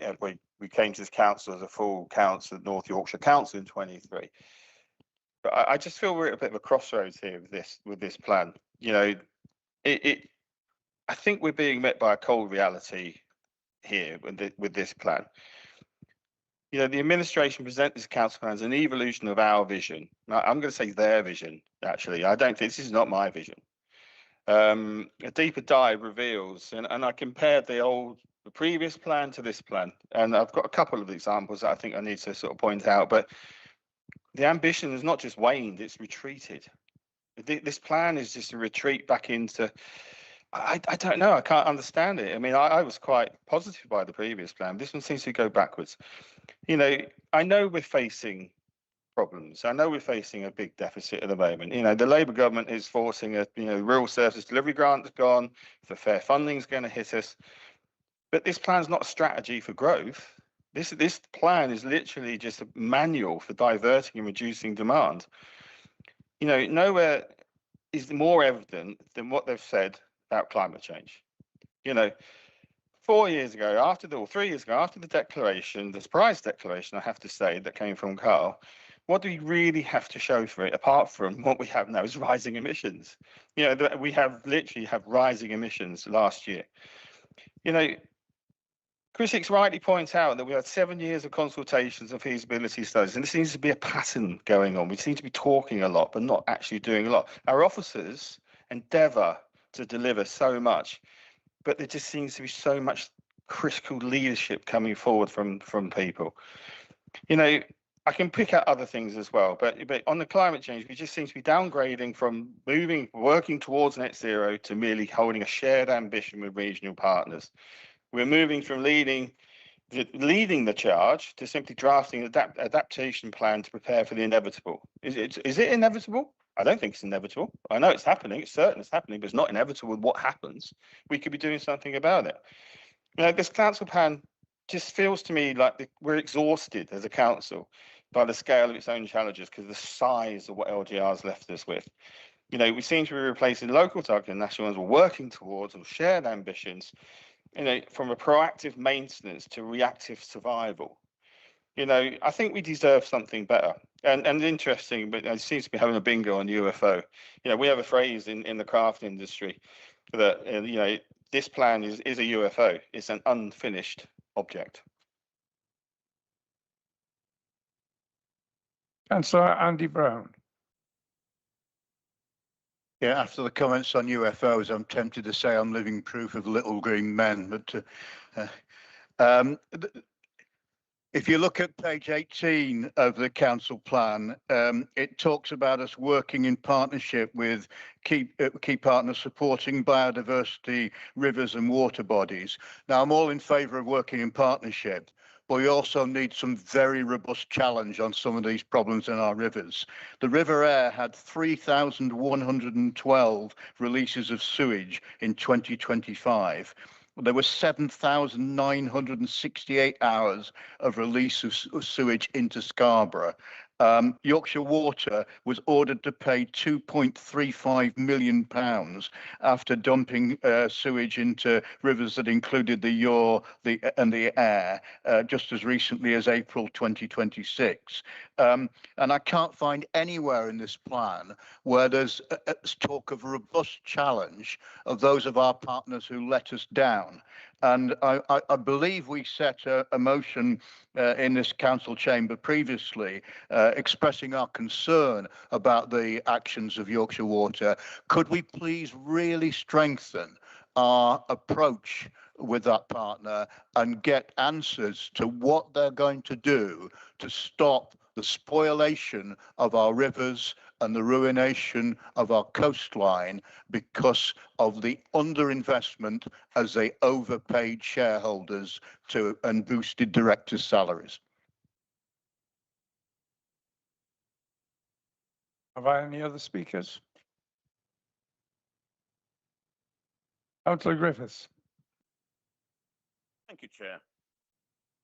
When I first saw that we were getting a new plan, I was quite upbeat about it. But when I've seen the detail as it's gradually emerged, I've become more downbeat. The reason being, the plan as a council plan lacks targets. We have phrases like working towards our aspiration. Well, as a council, we should be setting smart targets. We should be specifying when we are going to achieve it, what we're going to do, and by when, you know, this working towards is nothing in reality. Let's put some targets in here. Let's have some deliverables. I'm afraid the plan's full of aspirations and not working. Thank you. Do I have any other speakers? Councillor Phillips, would you like to exercise your right to reply? Thank you, Chairman. Can I just ask if those who have brought up these obvious concerns actually contributed towards the formulation of the council plan? Because we can't, because obviously we can't formulate this in a vacuum. We have to have as many people as possible contributing it. So I'd be interested to have a meeting afterwards with those who've got concerns and the relevant officers to try and make sure that your views are expressed the next time round, because this, as I said, it's an ambitions. We're an ambitious council, but we can't control everything. Central government has a problem with making up energy policy and net zero targets at the moment. So I think we can't be criticised too much for that, because the climate has changed literally politically so much since we started off this process. So I think we need to make sure that we're actually talking to each other. And I am a very open person. I don't mind. I'll speak to anybody. So please come and talk to me and see what we can do to make this happen. Thank you. We'll now move to the vote. All those in favour, please show.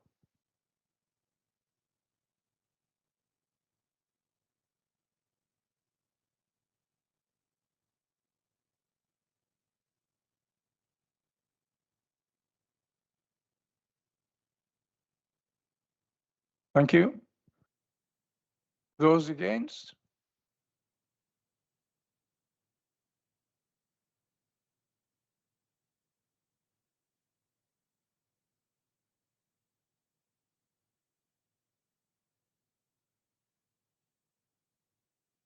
Any abstentions?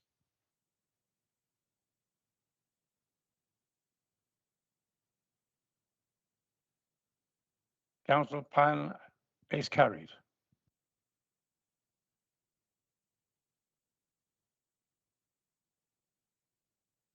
Now move to item 13, amendments to the council's constitution. I call on Councillor Heather Phillips to move the recommendations regarding the amendments to the council's constitution at page 83 of your papers. Thank you, Chairman. Hopefully this will be not quite as contentious as the last item, as the working group met recently to go through these changes. And as usual, it is a good group that works together. All as we air our views and we do generally come to a consensus. So hopefully this will make council meetings a little easier, because we won't be able to have quite so many major amendments going to motions, because I think it's only fair, because we now depend more and more on our officers to actually help motions come forward, and it will give them the opportunity to be able to give the best help that they can to the people who want to ask these questions. So I think that's the main part of it. But also we have had a number of committee meetings where we've not been able to keep to the published timetable. So I know that things happen sometimes, they have to be postponed or cancelled at short notice. So I hope that this brings clarity to our constitution, and I would recommend it, and I'm happy to answer any questions. Thank you. Do I have a seconder?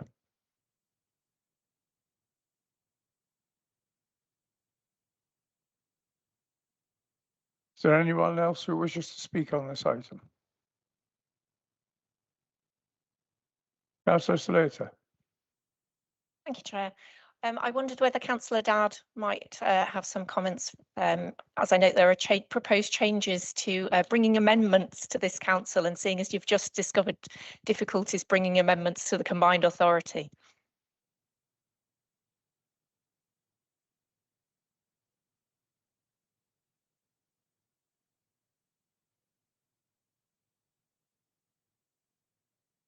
Any other speakers?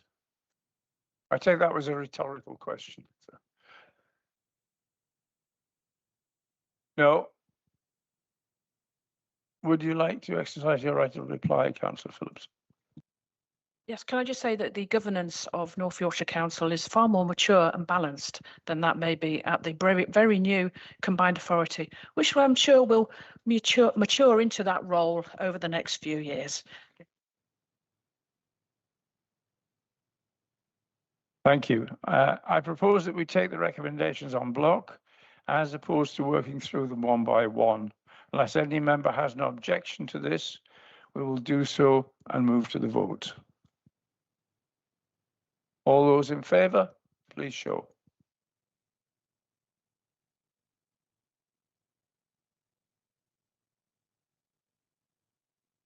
Thank you. Those against? Any abstentions? Unanimous, thank you. We now move to item 14, the Library Strategy Midterm Review. I call on Councillor Simon Myers to move the recommendations regarding the Library Strategy Midterm Review on page 259 in your papers. Thank you, Chairman. Congratulations on your elevation, and the Vice Chairman. You have long served our communities in North Yorkshire, and I'm glad to see you both representing the people of North Yorkshire today and over the next 12 months. I'd like to thank the Overview and Scrutiny Committee for their work on the refresh to the library strategy. I know some good work and much interest has been shown of late in our libraries. Effectively, members, this is a refresh of the strategy that runs to 2030, and you'll see in paragraph 3 the updates to that strategy, and I do ask you to adopt that. And then the second matter that you're asked to adopt is the pledge made at the executive meeting on the 20th of January to reflect the National Year of Reading. That is set out at paragraph 3.3, and I know from discussions with members previously that members are very much behind this and see the value of our libraries and the services that are delivered from them in terms of both our staff and in volunteers in trying to get people of all ages in North Yorkshire engaging with books and with our library service, and that reading becomes a pleasurable part of their lives. So I move the recommendations. Do I have a seconder?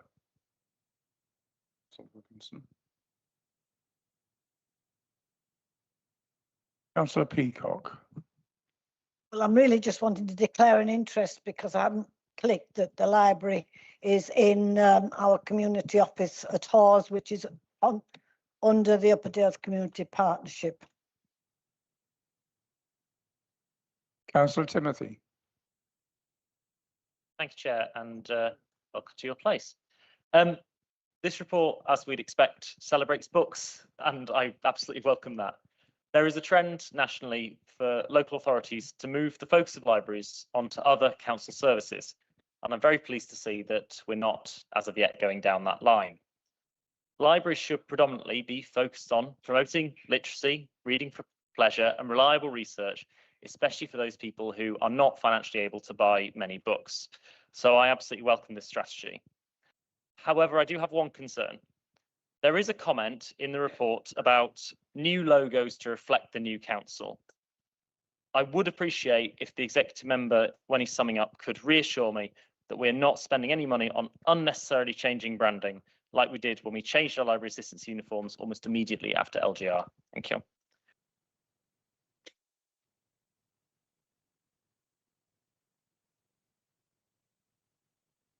Councillor Duckett. Chair, just speaking on behalf of volunteers at libraries, I know at our local one, they're getting increasingly inundated with more and more what I would call council services. Yes, it's great for the community that they can do things locally, but these are volunteers, untrained, that feel that they can't say no. They don't want to say no to training to do these things.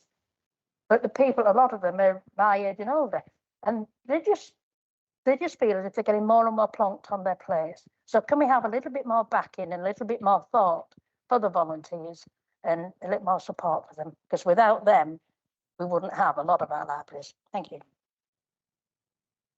Councillor Broadbank. Yes, thanks, Chair. Just clarification, really. I'm chair of the Starbuck Library Community Library Trust. Does that mean I have to declare an interest in it? I do. Oh, right. In that case, I'm sorry. I declare an interest. And just to be clarified, it's not a paid position, I suspect. It's not a paid, no. Unfortunately, right? We'll just note that. Right, does that mean, voting wise, no? Yeah, that's fast. We note your interest and you can stay and take part in Right, the okay. decision. Any more speakers? Only.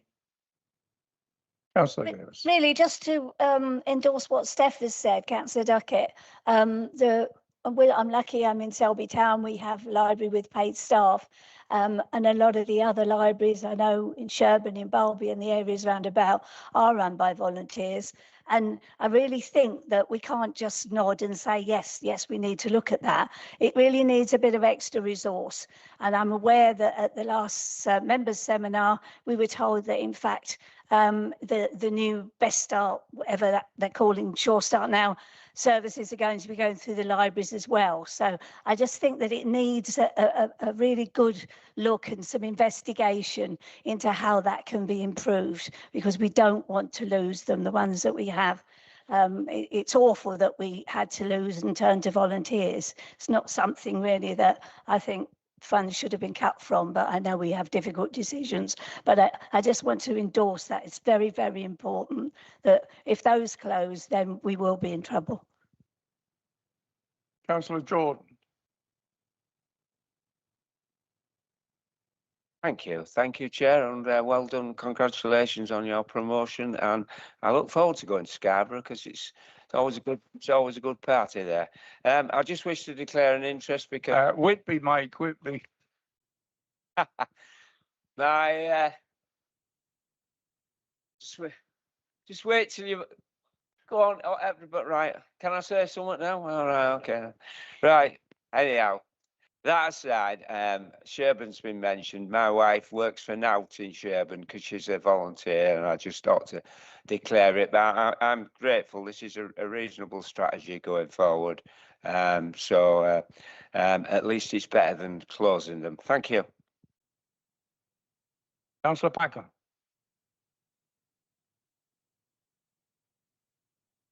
On the basis of all these exciting declarations of interest, I'd better declare one as well as a volunteer at Sherburn Library, where I am also, amazingly, the chair of the Library Management Group.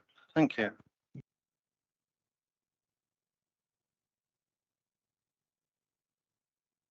Do I have any more speakers?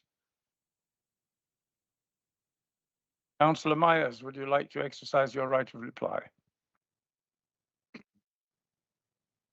I was aware of Councillor Packham's role in Sherburn Library, and I'm grateful to all colleagues in the chamber who do volunteer in libraries.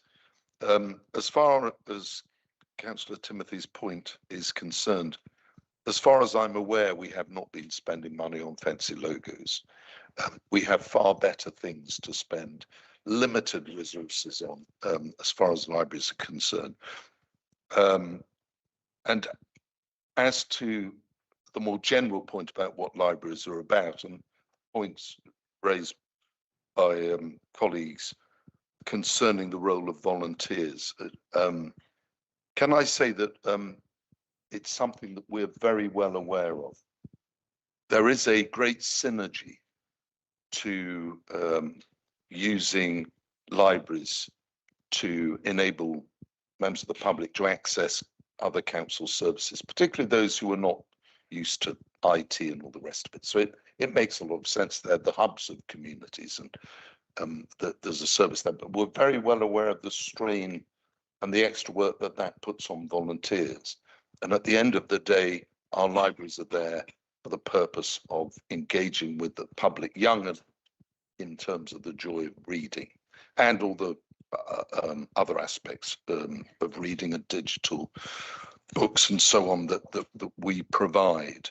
But so we're well aware of that issue, and perhaps we'll have further discussions with the ONS committee about how we best do this blending of council services and maintain a healthy, happy volunteer force, because without them, we would be nothing. And then it just gives me the opportunity, when surrounded by so many good volunteers. To do a slight plug for the Summer's Reading Challenge. We need volunteers at our libraries to help engage with young people and children for this year's reading challenge. So please sign up for it. I think the book is called Read to the Beat. It's encouraging a dialogue between literature and music. So it sounds pretty full on, and I look forward to seeing the names flood in from this chamber to help young people engage with reading. We will now move to the vote. All those in favour?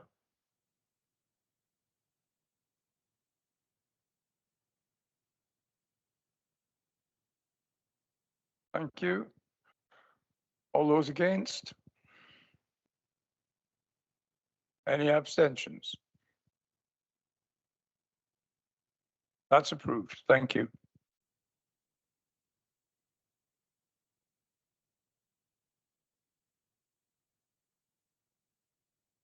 I propose breaking at 1 o'clock for lunch.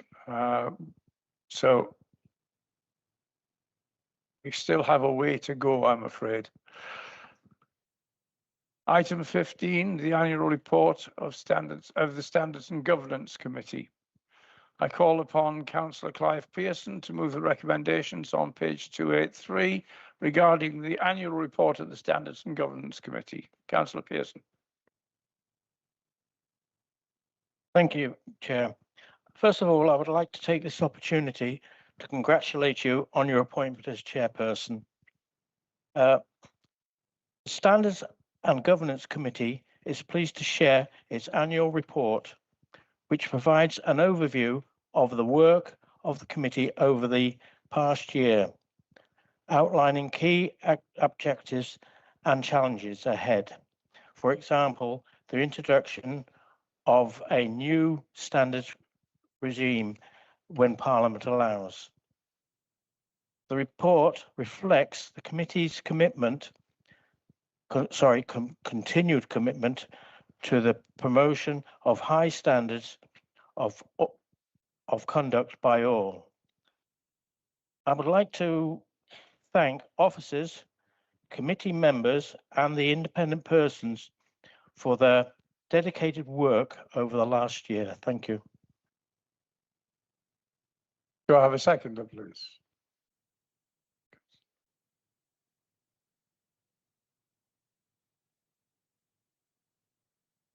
Is there anyone else who wishes to speak on this item? Councillor Foster. I would just like to comment on when the council first came in, there's floods of complaints, and it's really nice to see on page 289, section C, that's 70 of the 160 complaints now filtered out before they go any further. And that's really that now we know how to get them. And some of the complaints of things councillors don't have an opinion, and the complaints just I don't think are valid. And I think it's really good that they're filtered out at an early opportunity now. Thank you, Chair. Anyone else wish to speak?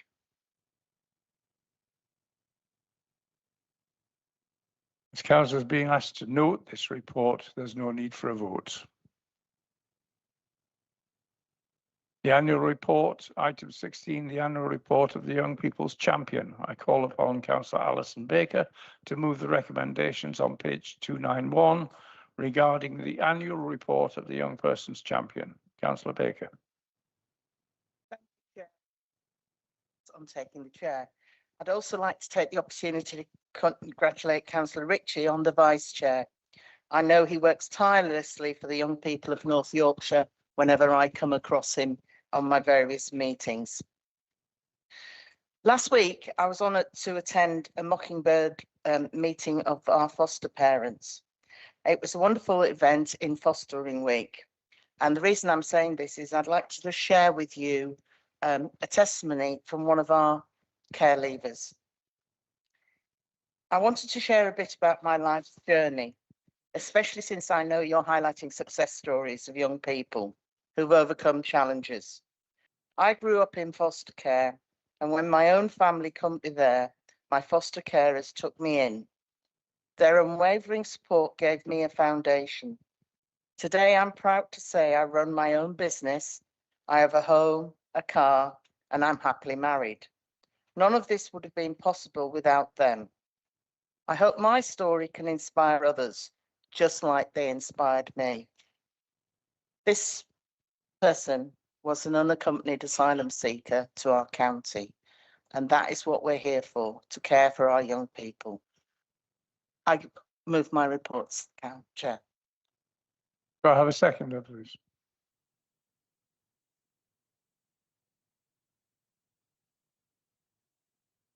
Is there anyone else who wishes to speak to this item?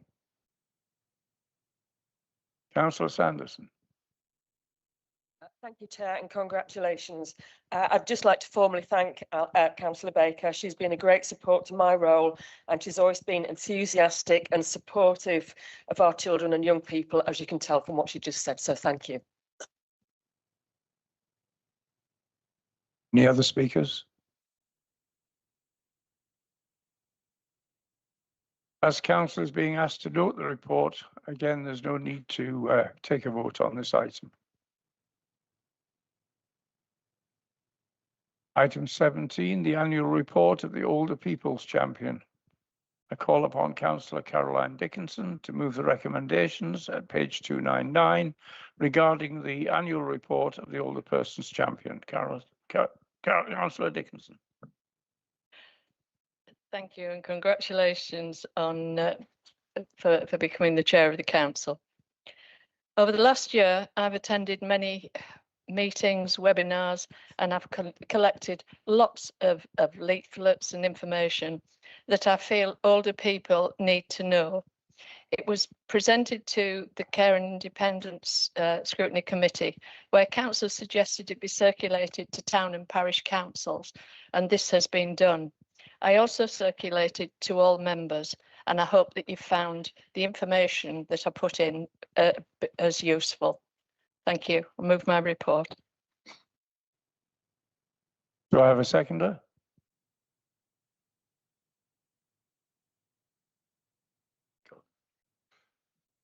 Thank you, Councillor Peacock.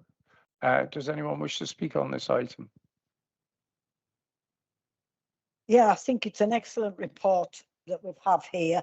And I think one thing struck me out from an experience of my own, really, and it was Christmas in the town hall that Caroline goes on that day, and it reminded me of when I used to run my village shop and post office. I closed Christmas Day, I'll be truthful, I did. But I always opened it every morning, like Boxing Day morning, Sunday morning, whatever, because I used to have, at the time, a lot of older men. And every morning they came to the shop. Why? Because it was a place to go. And the thing about it is, you've no idea how important being able to see somebody every day rather than being at home on your own. And I noticed this. I mean, they turned up I mean, I daren't say what some of them are buying. I mean, the health people would have a fit because I think breakfast wasn't exactly bread and jam. It was, well, we used to have a bottle or two, you know. But never mind. I mean, these gentlemen were needed to come out. And I think the fact that you go out Christmas Day like this, Caroline, I think is excellent. We are fortunate in Bainbridge. We have Sycamore Hall now. So anybody in that situation can go to Sycamore Hall, and there's always a meal on Christmas Day. But just question how good it is of you, Caroline, to turn out on Christmas Day. Does anyone else wish to speak? Councillor Lacey. I congratulate Councillor Dickinson in terms of the number of visits, possibly second only to our past chair, but that's maybe not a fair comparison. I've enjoyed welcoming her to local events, and I welcome the report. Just a suggestion, and I know that the report itself uses the language of ageing rather than older people, because I don't identify as an older person, but the statistics suggest that I might be. And I know this is very much in your mind and in the way that you work, but just to encourage both the nature of aging and indeed dying. We've mentioned hospices a number of times in this chamber, and older people die. The but it's about an ageing process and supporting that. So I welcome the report. I congratulate you on the work that you've done. Maybe in the last year of this tenure, if we decide to reappoint in a future council and a champion for ageing, it might actually be a small step forward, but I know that you're already in line with that. So thank you very much for the report. Councillor Burr. Thank you. And could I say thank you very much for your report. It was really well received. It was wonderful to read all what you do and to bring obviously our elderly population to light. As you know, I've always been interested in the arts, in music, in singing, in dancing. And I note on page 303 that you have mentioned the importance of this. Now, I help in quite a lot of care centres, and this is the one activity that our older generation really get involved with. So I just want to say, if anyone can get involved with this in the local community, it really does benefit. But thank you very much for your report. Do I have any other speakers?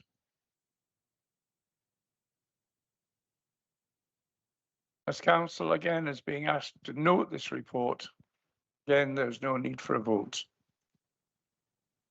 We now pass on to item 18, the annual report of the Climate Change Champion. I call upon Councillor David Hugel to move the recommendations on page 309 regarding the annual report of the Climate Change Champion. Yeah, thank you very much, Mr. Chairman, and congratulations on your appointment. Likewise, Councillor Ritchie, who I know well from the National Park and Authority I'm still believed to be a member of. So we've had a fair bit going on this week, this year. One of the issues I didn't expect to be involved in is researching over the weekend the links between UFOs and climate change. But believe you me, there is links between the two. So rather than having scrutinies and everything else, you could just appoint me. I could do it as part of my portfolio, and I don't cost much. So, but the main bit that I've been on with this year is the strategy for a sustainable future, which is work we're doing with the Combined Authority. And I have got a QR code that I'll send around. Click on that and you'll be able to join the consultation, which is out now. It's running till I think about the 10th of June, something like that. And this is everything about how we can reduce our emissions by 2040. And if you don't want to click on the QR code, you can, believe it or not, you can go into the drop-in sessions, which are at our many libraries down the area. So that's about it. Look forward to comments, and I'll move the report. Thank you. Do I have a seconder?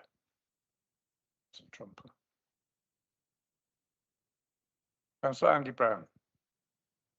Yeah, really pleased to see some of the comments about sustainable farming. Admirable thing to be in favour of, and very constructive also to see concern over banking and investments and how our money might be influencing fossil companies, etc. Could I recommend your comments there to the Pensions Committee for consideration of our investments and the high risk of ending up with stranded assets if we remain invested in fossil fuel companies?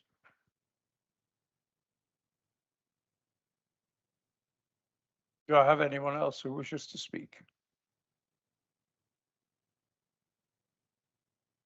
As the council again is being asked to note this report, there's no need for a vote.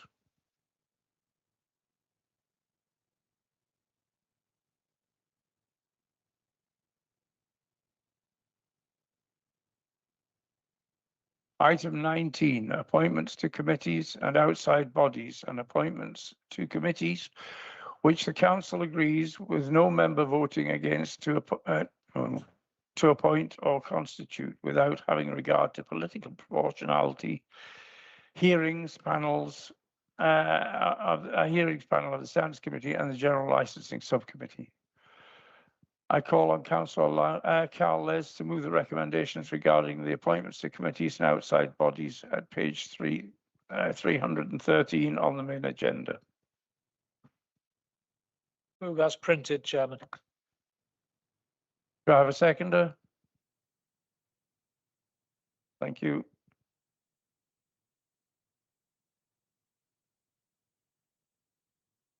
An addendum to the report has been circulated by email to all councillors and is also available in the chamber, which lists the nominations and appointments. Please also note the changes in the title of this agenda item, which is to ensure compliance with the relevant statute. Is there anyone who wishes to speak on this item? Councillor Richmore. Thank you, Chair. Since the inception of this council, the Conservative and Independence Group has held a majority of committee chair positions. However, that group no longer holds a majority of councillors in this chamber.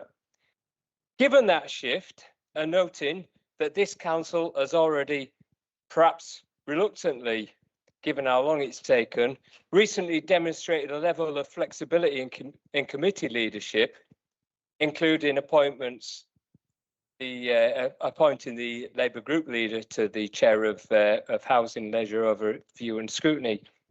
So does the leader accept that it is no longer sustainable for committee leadership to remain disproportionately concentrated in one group?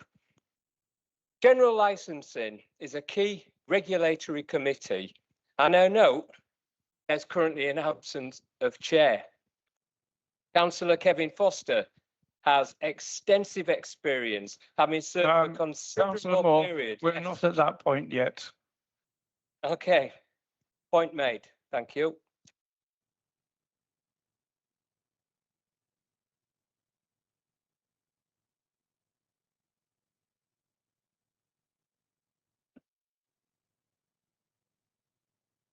I'm going to ask Barry to. So, sorry, we're just on item 19, which is appointments to committees and outside bodies. We've got item 20, which will then look at proportionality and then potentially the vote for chair. So just on item 19 at the moment is for the nominations that have come on item 19. We've had an update from Councillor Parsons from his group. I don't know if you want me to read it out or you want to. Okay, so the allocations from the NY Independent Group. They've got a vacancy on children and young people. They want to appoint outside their group. They want to appoint Councillor Colling to that one. And then with regards to the Mayoral Combined Authority, they're asking for Councillor Bird to be replaced, to become a substitute and replaced by Councillor Jefferson. And for the the Liberal Democrats group have given an update as well to say that on Audit and Governance Committee is. All right, so Councillor Broadbank comes off and then Councillor Lacey comes on. Councillor Parsons. I think you've got the bit about Peace, Crime, Fire and everything else committee. Janet Jefferson will take Councillor Burr's place and Councillor Burr will be a substitute. Thank you.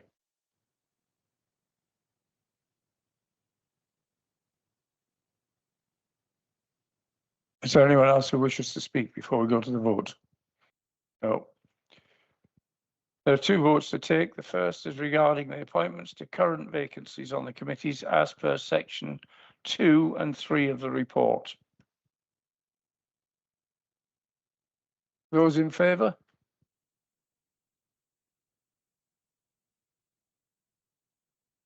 Thank you. Against? Any abstentions? That's unanimous. Barry will explain the second vote. And through you, Chair, there's just a technical second vote as well, which is fascinating for people like myself. So there is the hearings panel that you have on General Licensing Subcommittee, and those are appointed on people that are available. They're not necessarily politically proportionate. So this is a vote to ask council to approve that when you're having those panels to appoint on the relevant councillors, not necessarily political proportionate on that basis. It's a very special vote, this vote. It's got a very technical name that I'm not going to tell you about, but it basically means if anyone votes against it, we can't do it, and every panel will have to be on a politically proportionate basis. So the power really is in your hands. So this is a vote to say we can appoint to those on a non-political basis.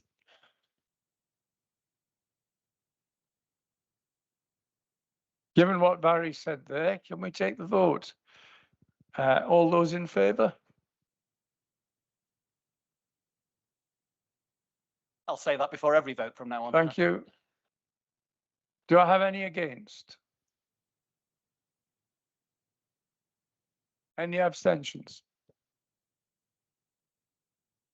Thank you, that's unanimous. You can go back to sleep now, Barry.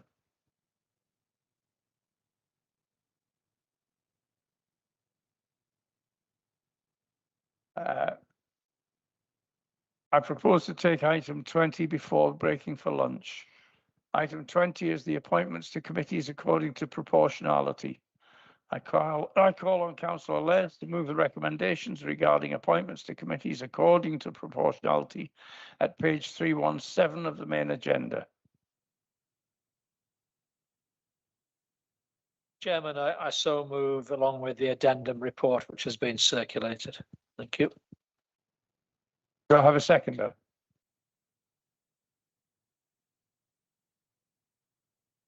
As previously indicated, an addendum report has been circulated by email to all councillors and is also available in the chamber, which lists the nominations and appointments. Is there anyone else who wishes to speak on this item? As detailed in the addendum report, there will be a contested vote for the position of chair of the General Licensing and Registration Committee, also for the position of the chair of the Statutory Licensing Committee. The nominations I have received are Councillor Derek Basterman and Councillor Kevin Foster. Councillor Aldred. I don't know how to do this formally, but informally, can we have a little speech from the two candidates? Are we not allowed? Well, how do we know? How can we make our minds up? I mean, Councillor Moore has just extolled the virtues of Councillor Foster, obviously, illegally. But how can the rest of us decide who don't know these people? No, it's not. Just for using, I'll be watching. Councillor Paraspos. Thank you, Chair. It's unusual for me to get up and speak, but I feel I need to. Councillor Foster's been on the committee for 4 years, I believe. But yeah, and 3, sorry. Derek's been on and was a taxi driver and on licensing before that at Scarborough. So they've both got good credentials. It's up to you which one you vote for.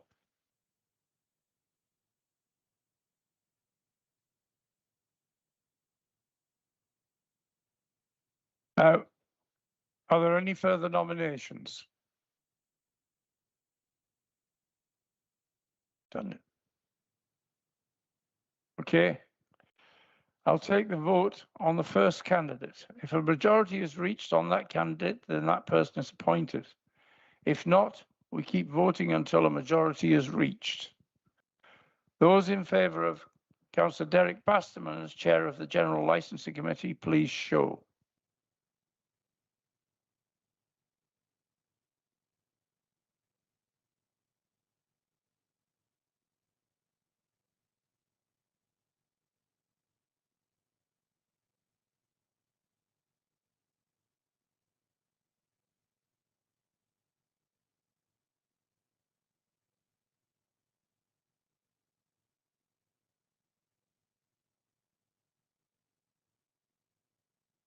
Those in favour of Councillor Foster, please show.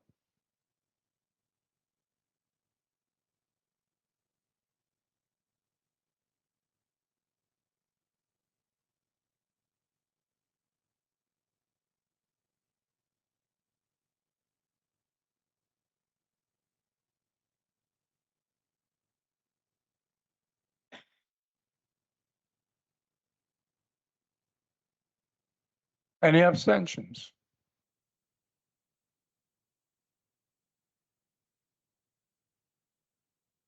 The vote is as follows: 41 votes for Derek Basterman and 34 votes for Councillor Foster. So Derek Basterman is duly elected.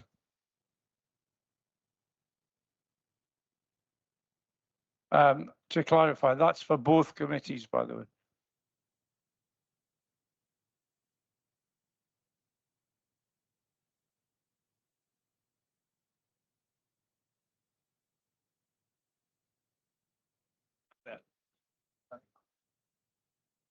We'll now vote on all the appointments as listed in the report and those in the addendum that relate to item 20 on the agenda. So those of you skipping off for lunch, can you come back for the vote, please? All those in favour, please show.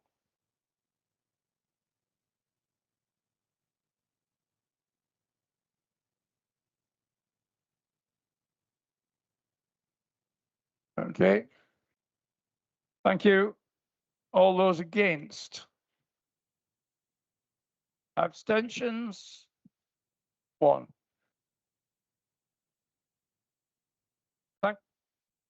Thank you, members. Enjoy your lunch, and I'll see you back here in 45 minutes.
David Chance.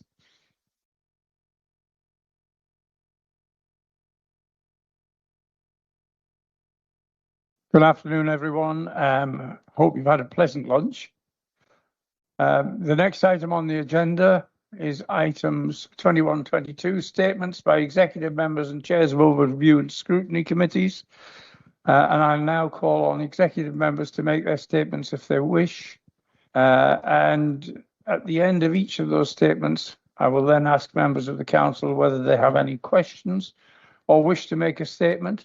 Any questions or statements must be limited to 2 minutes. The statements are from page 329 in the agenda pack.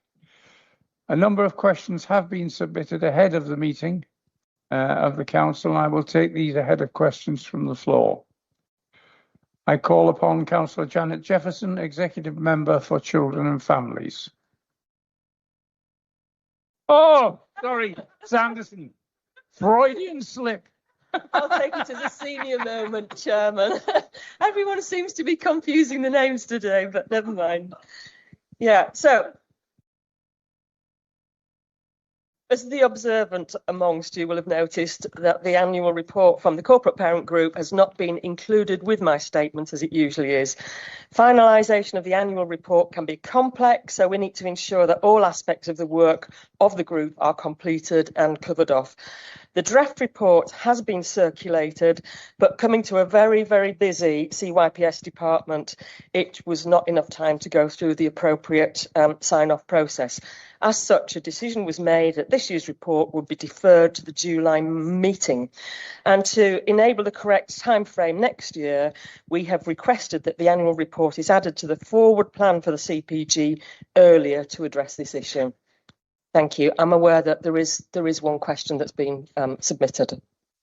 Thank you, Councillor Sanderson, and my apologies. I sat beside you long enough, so I should know who you are. Freudian slip, I'm afraid.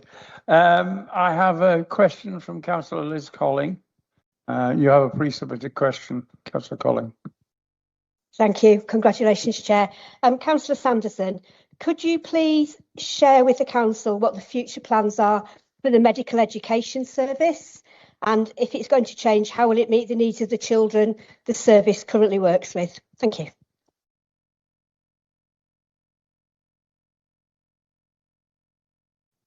Prior notice of your question. Some education and inclusion service areas are currently being remodelled alongside preparations for national reforms, and we've been through that at the seminar, as you know. In relation to the medical educational service, the proposal is that support for children currently undertaken by the MES team will be carried out alongside the duties to support the attendance and engagement of children who are not in school for a broad range of reasons. For example, exclusion, elective home education, education other than at school, as well as children who are too unwell to attend school due to health needs. We've seen changes in a number of the children in these cohorts, and there are benefits to bringing the service together. This will ensure we take a holistic approach to supporting, where possible, children to reintegrate back into mainstream schools where it is proven that the outcomes are better for children who remain outside of school. Thank you. Do I have any other questions for Councillor Sanderson? Okay, thank you, Councillor Sanderson. Oh, where? Oh, Chris, sorry. Councillor Aldred. The shirt should give it away. Congratulations on the evaluation for both of you there. It's camouflage, Chris. That's it is. It is. I wasn't going to ask this, but seeing as Councillor Sanderson has not enough questions to keep her happy, in relation to the corporate parenting report, it has long been a concern of mine and fellow members in our group here that there isn't a Lib Dem representation on that committee working group. I know it's not a political proportionate committee, but we are the second largest grouping on the council, and we do have members with appropriate skills And I think, could I ask that the membership of that group is looked at again? Maybe people might be dropping off it because they've got other responsibilities now. You never know. But I think we would like to participate in that group. We're often told, and we appreciate the benefits of corporate parenting, and it would be nice to be able to give a formal contribution. Thank you. Thank you, Councillor Aldred, for your question. I think we all know that the corporate parent group is a really, really active group. As you mentioned, they are appointed to the committee or to the group because of the skills that they've got, and we always keep one place open for anyone with a different set of skills. It's actually not my gift to give because we have a chairman of that corporate parent group, and she's the one who decides who her members are. Obviously, we work closely together, but for the time being, I would not like to tread on the chairman's toes of that group because she does a fabulous job. And as you've seen, I don't know whether you saw the video that we did of going to the Scarborough to do the baking and everything. She does a really good job, and I think I would hate to tread on her toes. Thank you. Thank you, Councillor Sanderson. We now move on, and I call on Councillor Richard Foster, Executive Member for Managing Our Environment. Nothing to add, Chair, but joining the congratulations of yourself and your deputy. I have pre-submitted questions, and I call on Councillor Jack Proud. Thank you, Chair. Can Councillor Foster explain why the recent recycling centre changes were introduced with only 12 days' notice and limited information for residents and businesses? Many, including local charities, were left confused by unclear guidance. Lots turned up on the day with no knowledge of the changes. How can you ensure future changes are communicated more effectively? Thank you very much. Thank you, Jack. We sort of had quite a few of the responses for the household waste recycling thing. We did contact most of the charities, or we tried to get hold of most of the charities. I actually think the team's done a pretty good job on this. Between the communication staff, the whole household waste recycling staff and the IT staff to bring all this together. It appears to be really, really successful. As the leader said, the amount of people who've already registered, gone online, found it relatively easily. There is even a way for charities to register on there and advice on there for how they work as part of the website. We could have done it differently. We could have introduced it earlier. We could have spent more time sooner. But I really do feel that when the system went live, it went live. You couldn't pre-register. So we had to have that day when it happened. And announcing it before that would have had people registering on the old scheme and registering themselves as a commercial waste. So it really was a timing issue. I actually think it's been a real success, this council, getting this up and running in such a short period of time. Any problems anybody does come across, there's always glitches in anything new, please do let me know. Thank you. Well, on Councillor Rich Moore, you have a pre-submitted question regarding public toilet provision. I have, thank you, Chair. I recently raised concerns with officers regarding the loss of public toilet provision in Scarborough Town Centre following the closure of the Brunswick Centre, which has left a significant gap affecting residents, visitors and local businesses. In response, I've been advised that the council is looking to put temporary provision near the Brunswick and is currently waiting for final costings. So that is welcome. The issue is already having a clear impact on accessibility and town centre footfall, and it's unsustainable as a busy holiday season approaches. So can the exec member please confirm what specific timescale is now in place for delivering this temporary provision and give a clear commitment that facilities will be in place as a matter of urgency rather than this continuing drift into the main tourist season? And also, can they confirm whether they consider the current level of provision in Scarborough Town Centre to be acceptable in the meantime? Thank you. Yeah, it's a definite issue, is this for Scarborough, and I do appreciate that. We continue to look at how we can basically deliver toilets while the Brunswick Centre remains closed. I think there's been some hopefully positive news around the Brunswick Centre starting to come out, that it might be moving forward finally. But in the meantime, we continue to look at alternative provision. You know, we're still looking for partners within the town that large enough that we can give them money so we can use their facilities in that area. Alongside that, we're still looking at how we can put in some short-term toilets in that area. It's just where we actually site them. I mean, obviously, if you have a business, you don't really want all of a sudden a set of public toilets outside. So we continue to work, and we will continue to keep you well informed as we do this. It's not going to go away. We need to solve this problem, so we'll keep working at it, I promise you. I have another pre-submitted question from Councillor Warnican. Councillor Warnican's had to leave.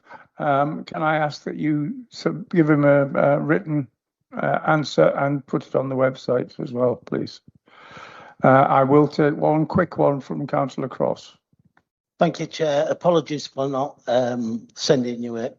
We have the Royal Parade toilets in Filey, where we had over 20 toilets. Since the toilets are now and the cap are falling down, we only have had 4 toilets put there, which is woefully inadequate for the number of visitors.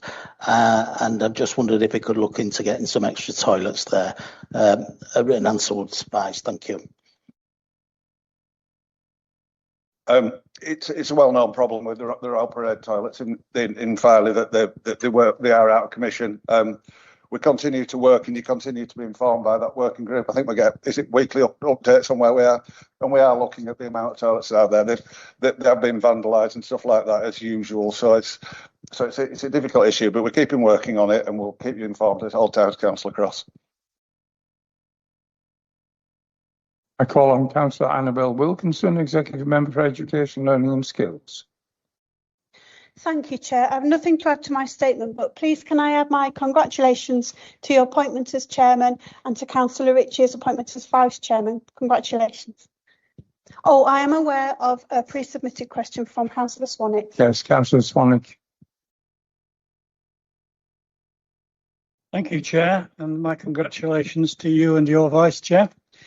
The question is this: as the executive member is no doubt aware, the Chair of the Board of Governors of Whitby School has recently written to parents, carers and students to inform them that the application for Whitby School to convert to academy status with the Wonder Learning Partnership has not been supported by the Department for Education Regions Group.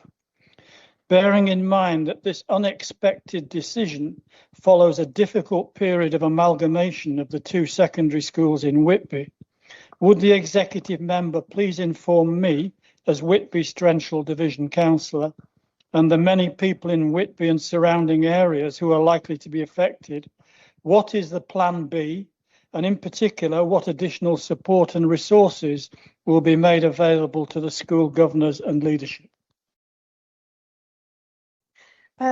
Thank you, Councillor, and thank you for your question and the courtesy of informing me before today's meeting. As you commented, the DfE did not support the academy conversion to the Wonder Learning Trust Partnership due to reasons of geographical coherence. As a maintained school, Whitby School benefits from a comprehensive programme of school improvement support, including monitoring and challenge provided by the local authority team, alongside additional support secured through partnership organisations. The school improvement team is working closely with the governors and school leaders to ensure that the school improvement support is closely aligned to the school's current priorities. And our shared focus remains on securing sustained improvement and positive outcomes for pupils through the arrangements that are coherent, proportionate and sustainable. I have spoken to the head teacher and the governors of the school, and I would really like to thank them and the staff for their sterling work that they're doing as champions for Whitby and for the pupils of the school. Because as some of you know, being a governor yourself, it's a very demanding role, especially in today's world. And so I would like to thank them and We will continue to work closely with them, and I am going to visit the school as well to reassure you, Councillor. Thank you. Councillor Peacock. Yes, as you know, the federation, all the 5 federations are now going into the junior and infant. I'm just wondering how confident you are that all the parents know that they have to register, and they're actually, because they'll only have, what, 7 weeks now till the end of the term to register for junior and infant. That process is going through at the moment, and as you know, well, you may be not aware, but in my statement it did say about the admissions that the parents have received, if I get the details for you, it's 90% have a place, first choice at secondary school, and 96 places have got their first preference at primary school. And following those offer days, Councillor, all the pupils have been offered a place in either year 7 or reception and have been assessed to determine their eligibility for homeschool travel. So I can check on that for you, but I'm assured that we'll be working through the due process. As you know, it's been very finely bespoke to fit these schools and federations. Thank you. Yeah, I have read that, but I was referring to the new infant. You've had your question. Thank you. Councillor Dickinson. Thank you. My division is Northallerton South. There is much speculation around the grammar school site. Are you able to confirm that the DFE is committed to building a school for SEND pupils? And if yes, when can we expect this to go ahead? Thank you for your question, Councillor. The DFE wrote to the Council on the 24th of March this year to confirm that the Secretary of State had accepted the Council's request to proceed with a new special school at Grammar School Lane. And since that time, the DFE have met with Council officers to set out that it will now proceed with further feasibility and design work, which has been paused due to the National Special Free School Programme being under review. This feasibility and design work will determine the likely timetable for the delivery of the Most Welcome School. Thank you. I've got one more question. I'm going to allow it, Councillor Slater. Thank you very much, Chair. Councillor Wilkinson, you mentioned the Harrogate Special School, and I just wondered if we can have an update. The latest that we heard was that it should be opening in September of this year, but to my knowledge, parents of pupils eligible have not yet been invited to apply. So are we still on track? As far as I know, Councillor, we are on track, but I'll find out for definite and come back to you on that. Thank you. Call on Councillor Gareth Dadd, Executive Member for Finance, Assets and Resources. Thank you, Chairman. Nothing really to add to my statement, but I do want to emphasise, I'm sure on behalf of the entire Chamber, our gratitude and thanks to Gary Fielding for the services given to this authority and the members within it.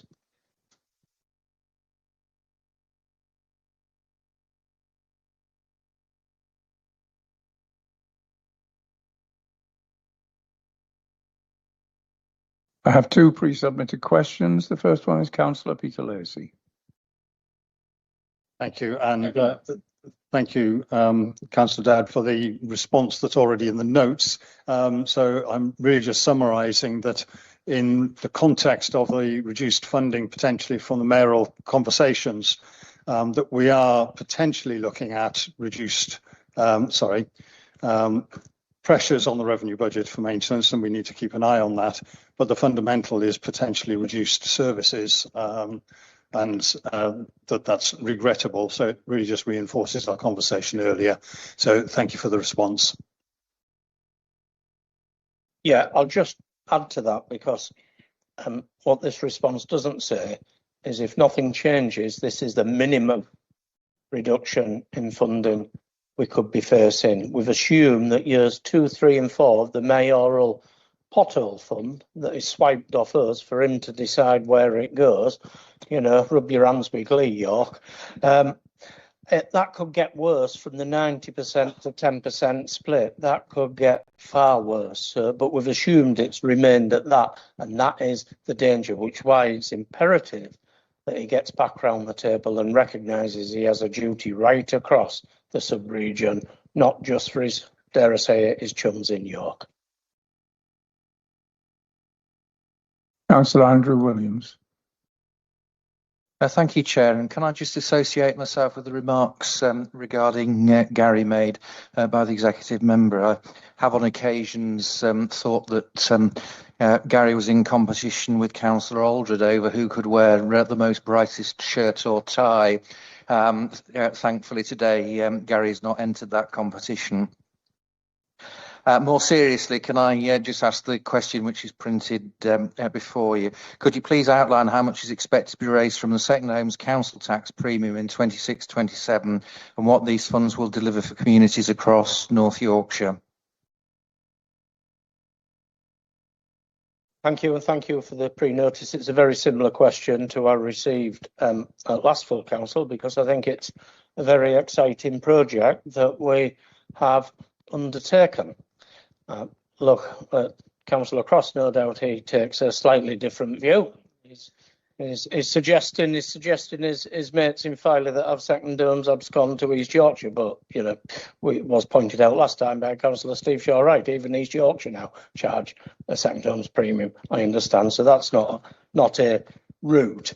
I think I've detailed in the response that everybody's got that this year we're looking at £10.5 million net, and Simon Myers will ably deploy that over the next 4 years. But I'm pleased this has been raised, because you will have seen in press reports that I've been under personal attack by some campaigners against the Second Homes Council tax premium. Now, it's me this time. I'm broad enough and big enough to take it, but it could be any member within this chamber. We have a register of interests that I have complied with.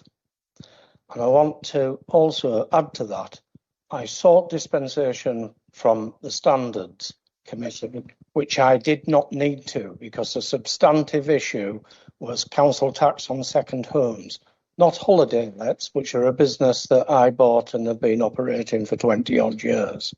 But it was a consequence or consequential part of that debate I accepted. So I was absolutely open and honest and transparent about it, did not hide behind a wall of sensitivity as I could have done in terms of my second homes. And I want to explain why it's important and why I think it's unjust, not just to me, but for any member in this chamber that could face similar accusations in the future.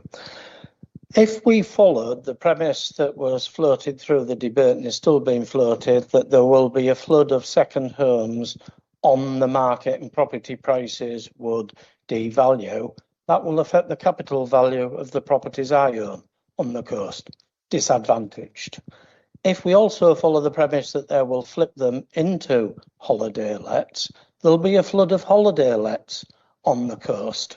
Me and the company I own disadvantaged, but I still pursued this policy because it was the right thing to do. And I very much hope those people that are trying to create a mystique of fraud and all sorts of things, basically an attack on my integrity, will accept the explanation I've given today and resist from making similar statements.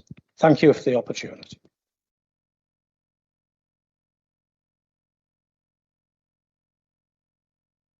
I call on Councillor Mark Crane, Executive Member for Open to Business. Thank you, Chairman, and congratulations and good wishes to yourself and Councillor Ritchie for the coming year. I've nothing to add other than hoping that Councillor Rich Moore's question is first, because then I won't have to answer any others.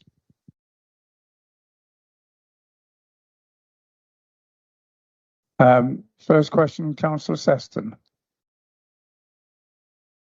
Thank you, Chair, and congratulations on your election. I think I have the unique privilege of previously being employed by you. To the Cabinet Member, could the Council provide an update to Scarborough's West Pier development, namely the current costs so far, the current total estimated costs, and when the Council believes the project will be completed? Finally, in your opinion, do you believe this project constitutes good value for money? Thanks very much, Councillor Seston, for pre-notice of the question. The answers are as follows. The spend today is circa £1.7 million. The total project cost is not finalised yet, but it's in the order of £15 million. And we're hoping that the project is completed by November 2028. Is the project good value for money? Well, because of the condition of the buildings and the state of the pier, I believe it is good value for money, because if the council had sat back and done nothing, and we inherited with these with the greatest of respect from Scarborough Borough Council, if we had sat back and done nothing, then they would continue to collapse and we wouldn't have a pier that was worth looking after. And I believe that whilst it's a significant sum of money, it will leave Scarborough in a much better place at the end of it. We should be proud of Scarborough and all that it offers this great county. And so, yes, I think it will be good value for money at the end, though the cost of it, let's be clear, is very significant. Councillor Richmore. I've listened, thank you, Chair, first of all. I've listened to the administration's justification for committing £200,000 towards hosting stages of the Tour of Britain cycle race. So I'd like to ask this. Why was similar strategic and financial consideration not given to Scarborough's Quatercentenary year? Because many of the arguments used to justify the cycling investment apply equally, or actually even more strongly, to Scarborough 400. The Scarborough 400 is not a weekend sporting event.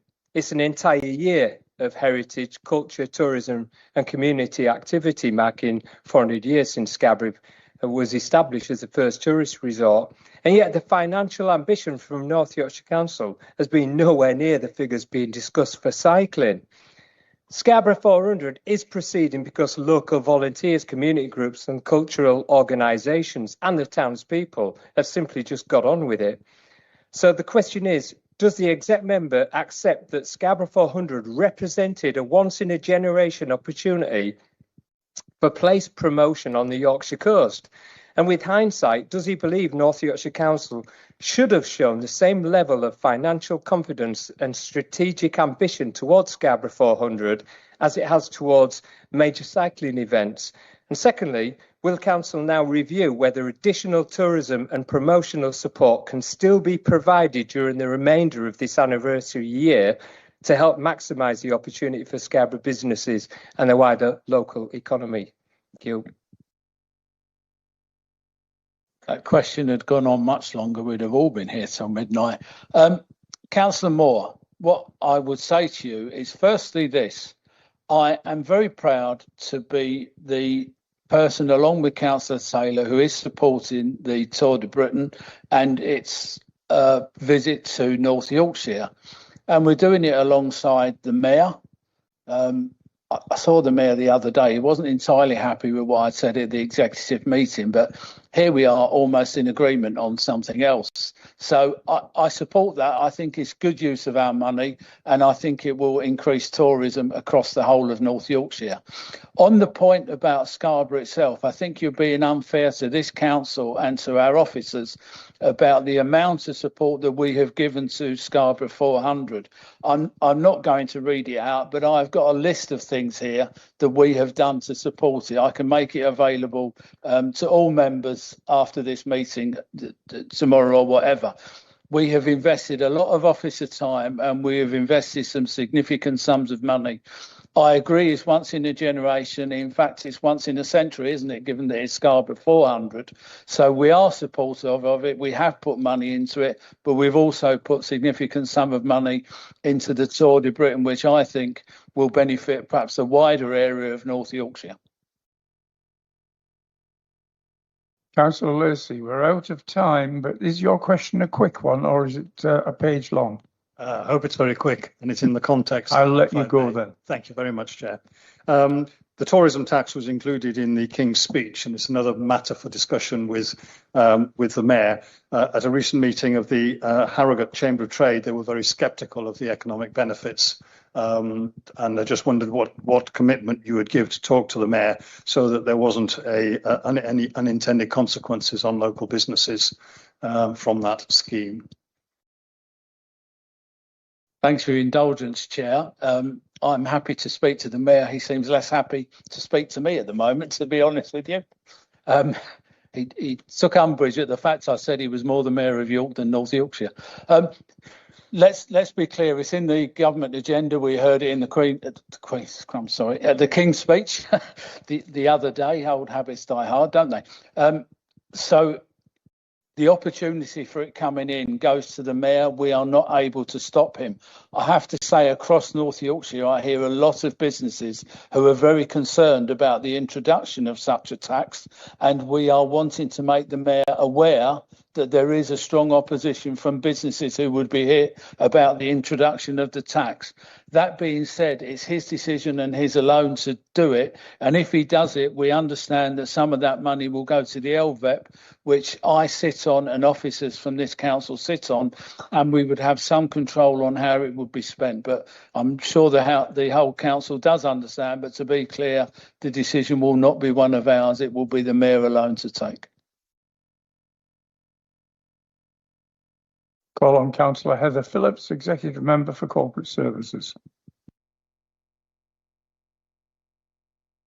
Thank you, Chairman. I don't really have much to add to my statement, but I would like to emphasise the good work done by the income maximisation team, and I will maybe make a more allusion to that in the answer to one of my questions. I believe I've had 2 written questions and maybe a couple more off the hoof, as it were. Councillor Liz Collin. Thank you, Chair. Councillor Phillips.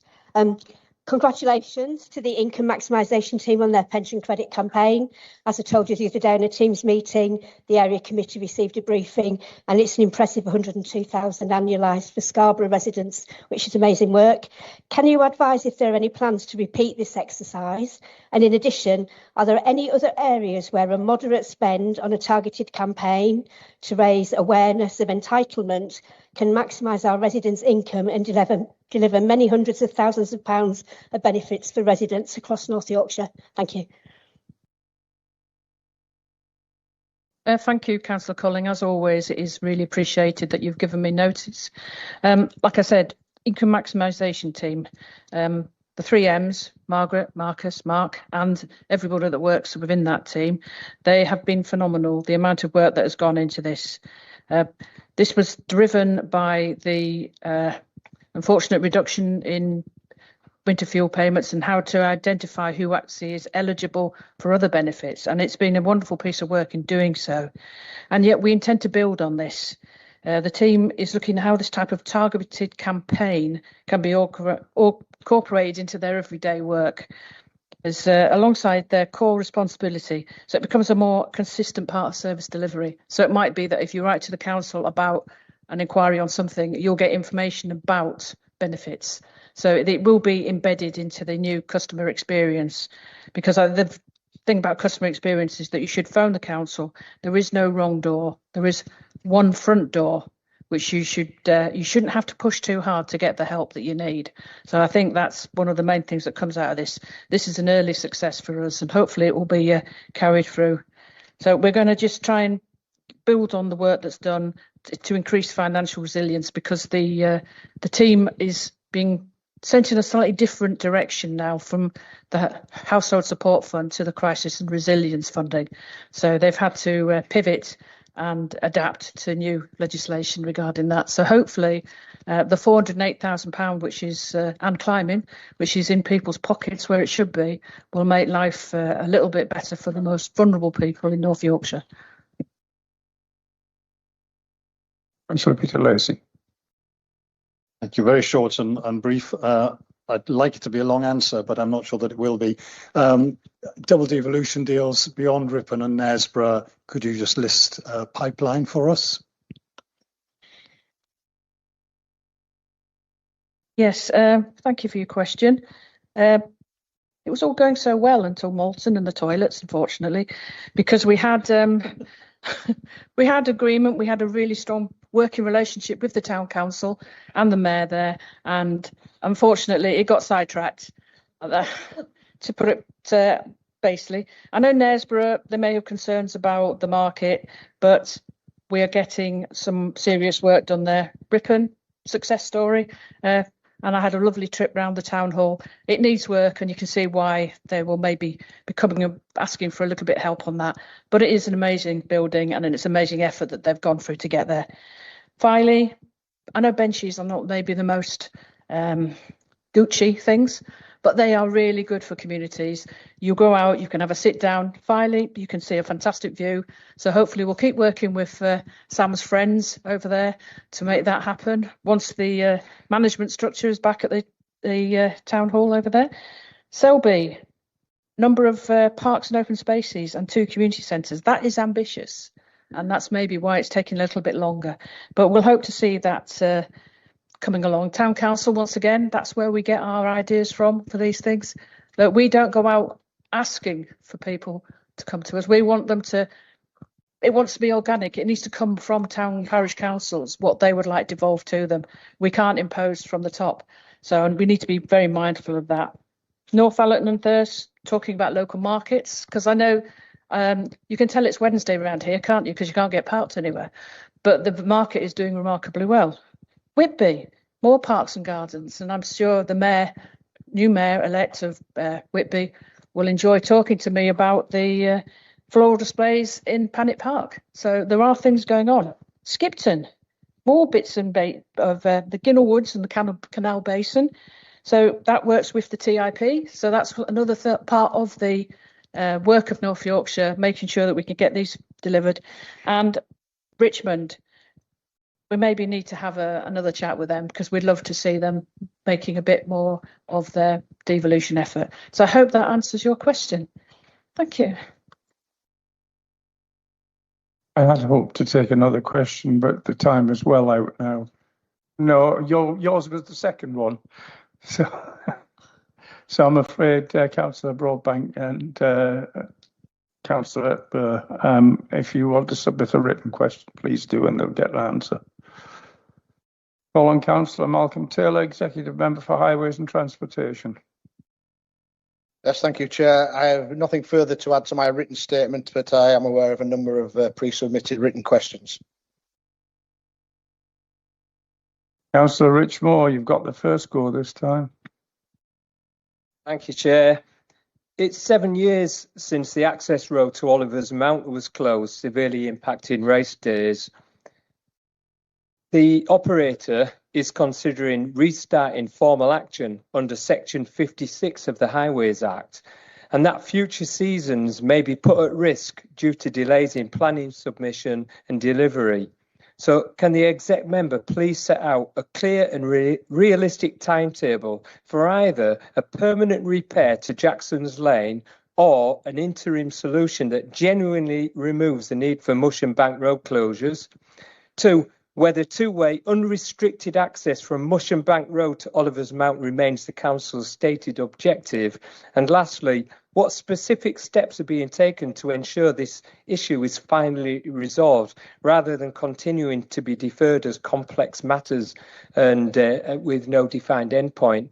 It's worth noting that Oliver's Mount celebrates its 80th anniversary year this year. I'd like very much to see that we help it on its way to its 81st. Thank you. Thank you very much for your question, Rich, and also the courtesy advance notice. The council fully recognises the importance of the racing events at Oliver's Mount, and indeed I have enjoyed them myself over the years, and is committed to working with the operator to ensure that there is a suitable means of access, given that we've had to close Jackson's Lane for safety reasons. Access for racing events last year and so far this year has been provided using a temporary track matting arrangement. After review of the effectiveness of that track matting solution, we agreed to work with the operator to lay a two-way stone track down in place of the current matting arrangement. The track matting arrangement is resource intensive, and the associated traffic management causes disruption on the local road network. The new arrangement does, however, require planning permission, and officers are finalising the planning application at this moment. Concerns have been expressed that the two-way width will not extend further to the south of Mush and Bank, and this will mean that whilst the traffic management will be significantly reduced, some will still be required. A meeting is planned for this Friday, the 22nd of May, with the operator to discuss the issue in more detail ahead of the planning application being submitted. It will be necessary to utilise the track matting solution for the racing event planned for June, but it is hoped that events after that will benefit from the new arrangement. The solution to this is the reopening of Jackson's Lane, and I'm pleased to confirm that we are preparing to go out to tender very shortly to deliver the land stabilisation scheme. The council has already committed £780,000 to cover the design development stages, with the further funding to be confirmed once the cost of the solution is known.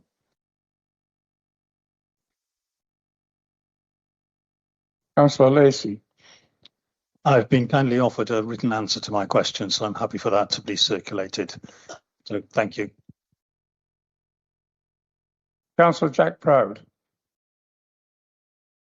Sam. Thank you, Chair. Residents and businesses in Selby are frustrated by the poor communication around ongoing issues with the Selby Bypass Swing Bridge, which continues to cause disruption across the town. With long-term restrictions, including two-way lights and lane closures expected until October 2027, alongside other welcome major infrastructure works in Selby, many people are worried about increasing congestion and the impact that this will have on local businesses and their daily commute. What is North Yorkshire Council doing to improve communication with the community, reduce disruption and ensure traffic continues to move through Selby as smoothly as possible while repairs and infrastructure updates take place? Thank you. Thank you, Councillor Proud, and thank you for the advance notification. Following an incident involving a steel plate becoming detached from the Hughes Swing Bridge on the 21st of March this year, two-way lights and a 20-mile-per-hour speed limit were implemented until investigation and temporary repairs could be designed and carried out. Regrettably, during these initial repairs, we identified defects on more plates. Therefore, the 20-mile-per-hour limit must remain in place, along with ramps to enforce that 20-mile-an-hour speed restriction. Due to a number of engineering challenges, rectification of the remaining defects is not straightforward. We are working with our maintenance partners to design a solution to enable those repairs to be carried out. And whilst at the moment there is no confirmed timeline for this work, we anticipate works will be carried out later this year. The October 2027 date reference relates to the legal order for the speed restriction to ensure it is enforceable. However, this will be removed as soon as it is safe and practical to do so. Updates on works were provided at the local member engagement session on the 17th of April, with follow-up emails to local members on the 8th and 14th of May. We will ensure we keep the travelling public updated, and we are committed to keeping disruption to a minimum and effecting these repairs at the earliest opportunity, and we will review the communications to keep the public fully informed. I propose to move on here, I'm afraid. I call on Councillor Michael Harrison, Executive Member for Health and Adult Services. Thank you, Chairman. Nothing to add to my statement. Councillor Lacey. Thank you. In the context of the care and support hubs, which this council has welcomed, can the Exec Lead for Health and Adult Services outline the plans for the closure of any North Yorkshire Council elderly persons' homes, particularly for residents in these homes, that will be no doubt in time consequent upon the development of these new schemes? Thank you. Thank you for the question, Councillor Lacey. Firstly, I'd like to say, just as context, I do find it incredibly disappointing that as a council, when we announce up to £59 million worth of capital investment in 5 new purpose-built hubs for adults who need care and support, and then announce the first 2 of these 5 are ready to move to the next stage of planning and procurement, that the media then reports this as care homes to close. And it's obviously no doubt that these headlines are what's prompted the question. And the result is that there's then an unnecessary level of worry and concern, I think, for staff and any existing residents, not least because the reporting implies imminent closure. And I think it must also be so disheartening for staff who work so hard to deliver on the ambitions that we've set as members. And anyone here who attended the member seminar earlier this month, when we covered in great detail the progress on these hubs, will have seen how much time and effort has gone into this programme.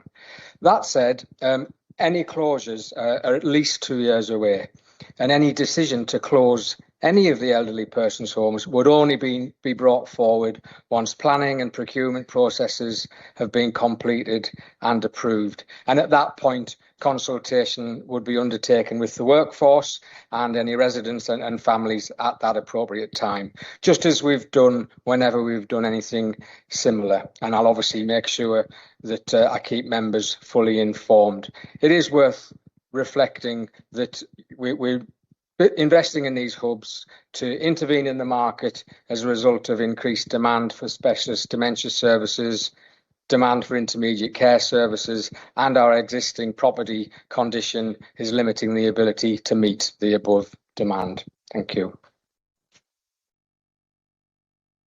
Councillor Byrne. Didn't expect that. Thank you very much. In Malton, Norton, Pickering and surrounding areas, we have many worried residents. Why? Because the executive put forward a recommendation to close Corwood. Corwood is a unique centre in Malton and must remain open. It'll be catastrophic if this closes. I have been with residents in meetings and it is really distressing to hear what they have to say about this. All councillors are in the area working to stop Corwood close. Next to Corwood was Ashfield Care Home, which was closed over a year ago. It's now boarded up and it's abandoned. Next to Corwood, next to the care home that is Rydale House. So that's 3 possibilities of closure. It's a very, very worrying situation that has developed. A strong message is being sent from all residents in our particular area. Now, Caroline is a mum of a Corwood user and will do anything to help her daughter. And she has instigated a petition which is gaining cross-party and many signatures. So, in conclusion, I appeal to you that you look very seriously upon this and you do not close Corwood. Thank you for the question. I find it strange that you're asking why the executive brought something forward when we arranged a private briefing for you as the local member, which you didn't turn up to, and you would have got any of the answers to your questions as part of that briefing. At the executive in April, we listened to what people said in response to the report around provision of services in the area, and that included a report covering how we want to invest in an extra care scheme on that site that you're referring to as being boarded up. What I have done on the back of that meeting, as requested, have launched a consultation with residents, with staff and with members, and that consultation is open and I encourage anybody to respond to it. There's no supplementary. Councillor Burr. Point. On a point of fact, I was actually having major surgery and that's why I didn't attend.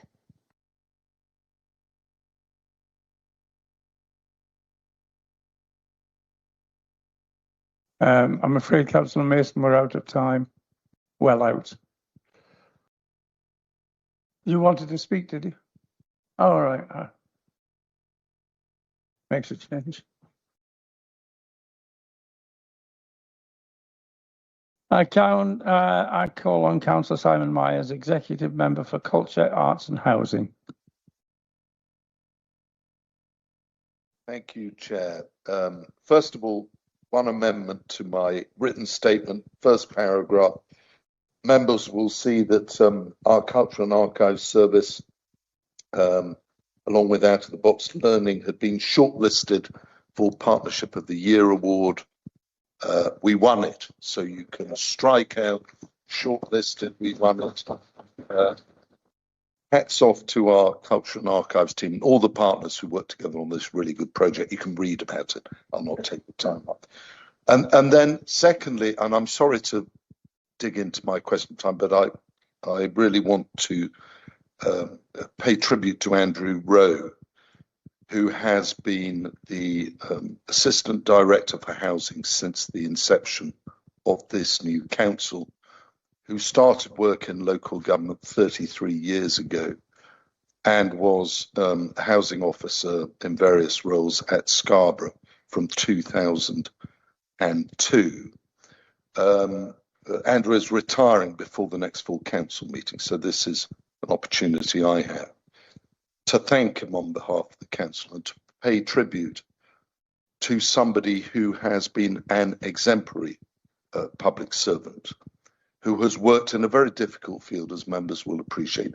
Housing officers, I always think, do not do a job, they have a vocation, and who has helped navigate this council through all the policy changes and adaptations that we have had to make, to facing up to the failings of the council in terms of housing, the housing revenue account, council housing across the council, has worked on schemes to upgrade our properties worth tens and tens of millions of pounds, decarbonisation, the acquisition of new council housing, dealing with private landlords, dealing with all the issues that face housing. And I know any member who's had contact with him knows that he gets on with things, and he has always acted in the best interests of our residents. And there are many residents in North Yorkshire today who live in houses that are comfortable, dry and warm because of Andrew Rowe.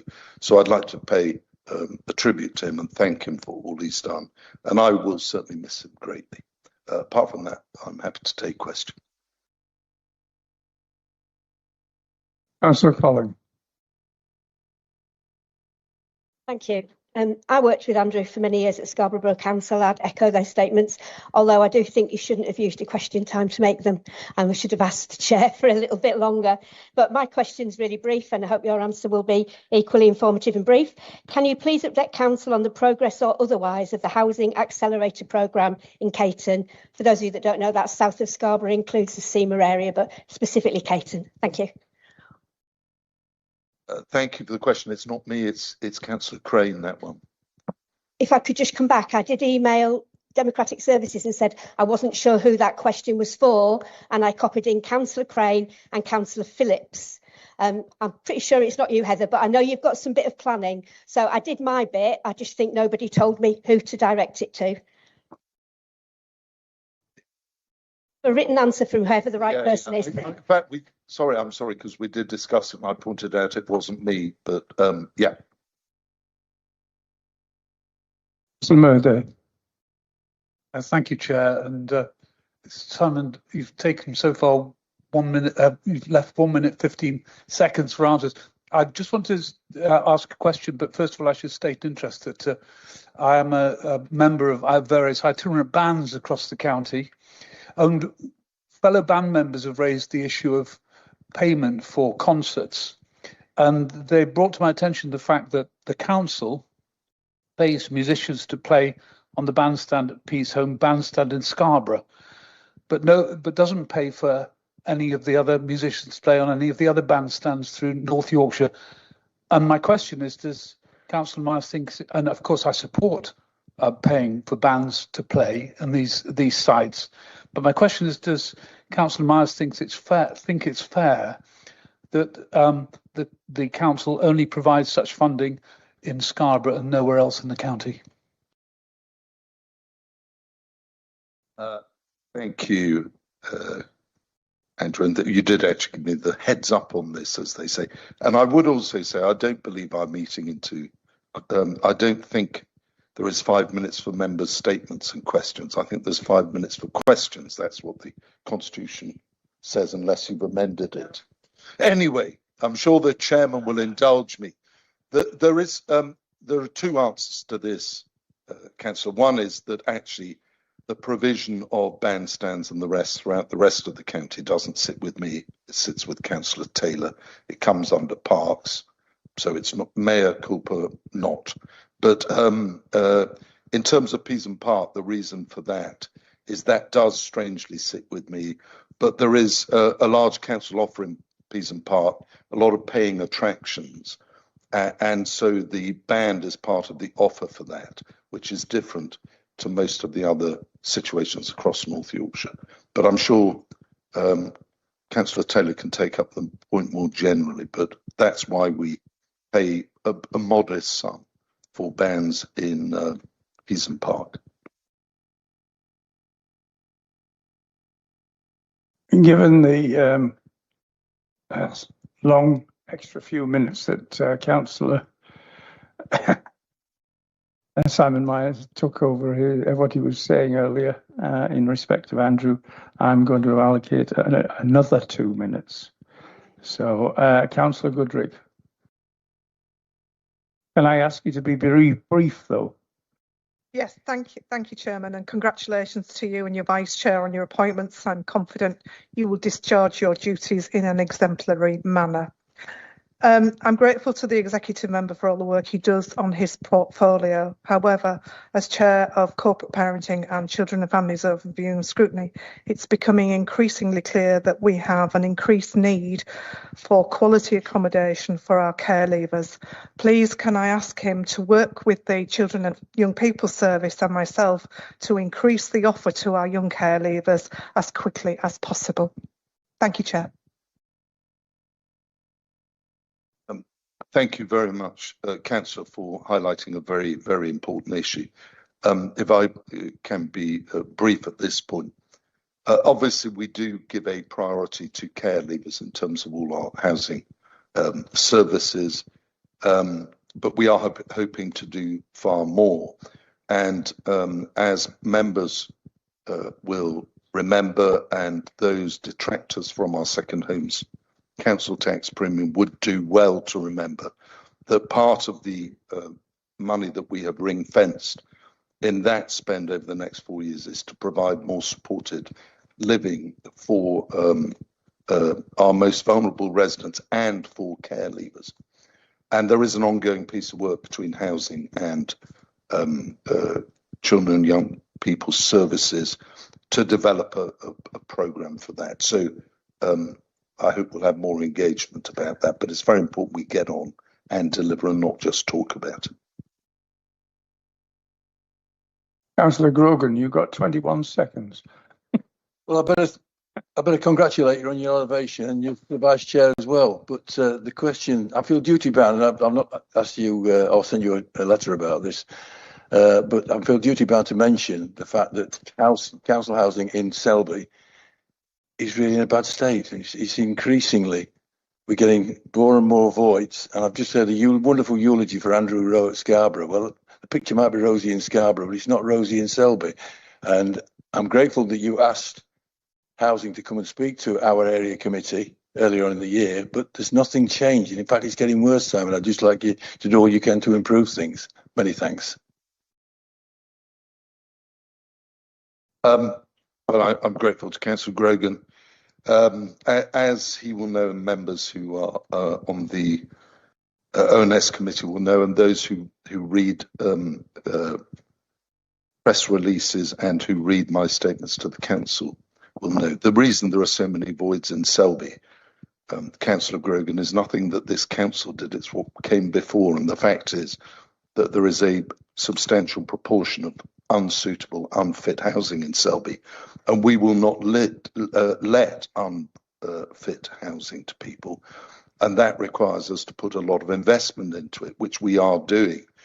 And we recognise we were slipping behind and not keeping up with things, so we've appointed 7 new contractors, and we're focusing a great deal of money on particularly improving housing in Selby, but across the district. So it does take time, because these properties have lacked investment for many years. Some of them require very major work, but we will not let houses to people that aren't decent for them to live in. Thank you. I'm going to press on. I'm sorry, Steve. Will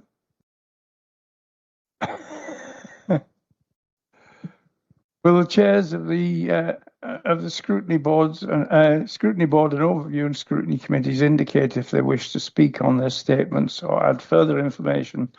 I will call for questions after all chairs who wish to speak have done so. Steve? Thanks. Yeah, I only wanted to add to what Simon said about Andrew in his work as housing officer. He's suffered 3 chairs of the Housing and Culture Leisure Committee since it was formed last year. He managed half an hour with me and he's left. I can't understand it at all.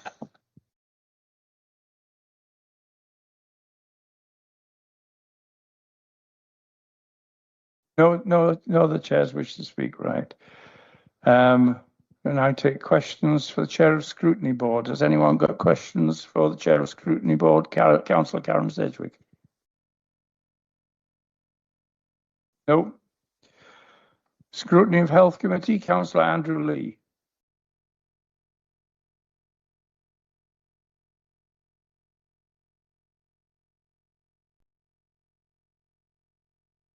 Councillor Lacey.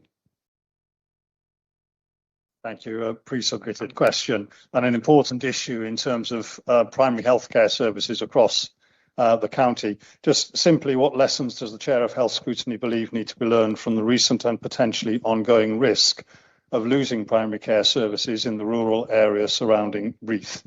What proactive steps will he take to avert such incidents in other rural areas across North Yorkshire going forward? Thank you. Thank you, Mr. Chairman, and congratulations on your elevation. Thanks for the question, Councillor Lacey.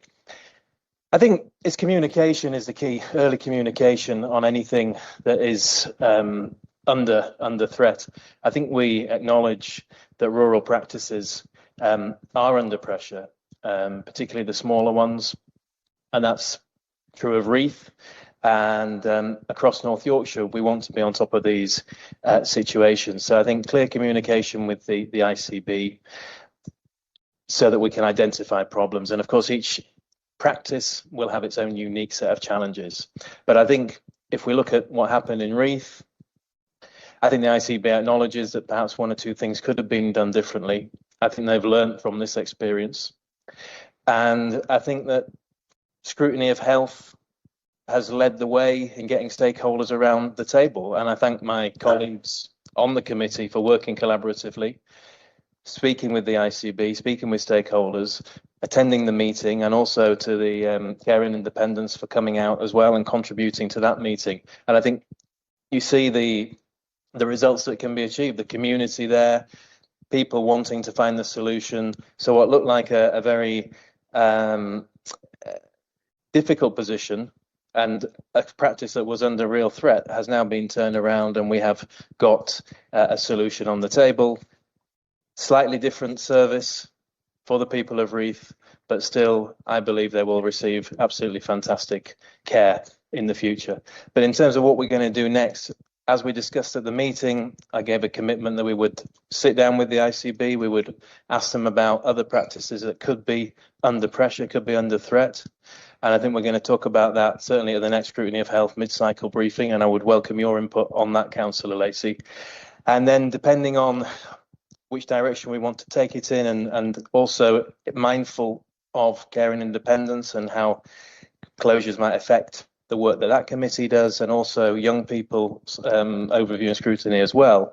I think we'll probably direct it towards the Scrutiny Board for further discussion, and so we can channel various topics to various different committees. So I'm confident, having gone through this Reeth experience, that in the future we will be better prepared, and certainly I would want to make sure that the ICB do keep us informed, and we have the information as soon as we can, so that we can identify together and with other stakeholders the best course of action for any individual set of circumstances. So if that's okay, we'll proceed on that basis. But again, just like to thank everybody that was involved with the Reeth surgery issue, because I think we've got a real result there, and I think that's something that the authority can be proud of. Thank you, Mr. Chairman. Councillor Peacock.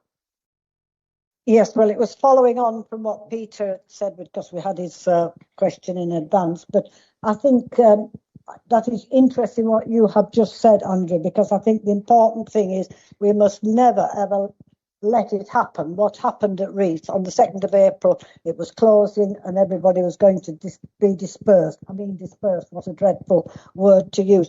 But the important thing is we have a solution, and on the 1st of June, we will have a doctor in a branch surgery in Reith. And that, to me, to think that sort of less than 7 weeks, that has been achieved. I mean, it is unbelievable, but I think what Andrew, you have said is absolutely correct. It's been many, many different people. And there's one body that I think we need to thank as well, and that is the Primary Care Network, which is all the doctors in the whole of the area. Because the Primary Care Network, now working with the Central Dales practice, have made sure this can happen. And also, thank you, Andrew, because I know what hasn't been seen is all the things that have been happening behind the scenes. So just really what I am saying, thank you to you, Andrew, for what you've done. Thank you to the community, and certainly thank you to my parish councillors who have done a tremendous good job in Reith. Thank you. And no real question there, sorry. I'll just come back, if I may, Mr. Chairman. Thank you, Yvonne. And yes, I mean, I stress again, it was a collaboration, and we got the result. I think what people don't understand and sometimes forget is that doctor surgeries are private businesses, and doctors themselves, particularly in these rural practices, are under immense pressure financially, and ultimately it will probably take a change in government policy to turn these things around. And I think the government is not doing enough in terms of acknowledging the pressures that these rural practices are under here in North Yorkshire and in other parts of the country. But I'm sure that we will do our best to ensure that here in North Yorkshire, our practices and our communities are well served, and we do all we can to retain these vital doctor surgeries. Thank you. Chair of Transport, Economy, Environment and Enterprise Overview and Scrutiny Committee, Councillor David Staveley. Any questions? Any questions for the Chair of Children, Families Overview and Scrutiny Committee, Councillor Caroline Goodrick? Any questions for the Chair of Housing and Leisure Overview and Scrutiny Committee, Councillor Steve Shaw-Wright? Any questions for the Chair of Care and Independence Overview and Scrutiny Committee, Councillor Barbara Brodigan? Any questions for the Chair of Corporate and Partnerships Overview and Scrutiny Committee, Councillor Andrew Williams?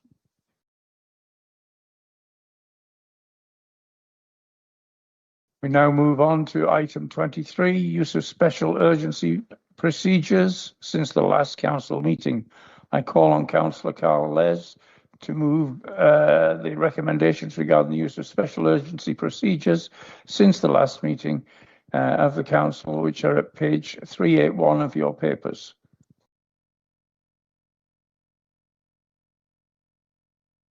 Do I have a seconder? Is there anyone who wishes to speak on this item? This report is for noting only, so there's no need for a vote.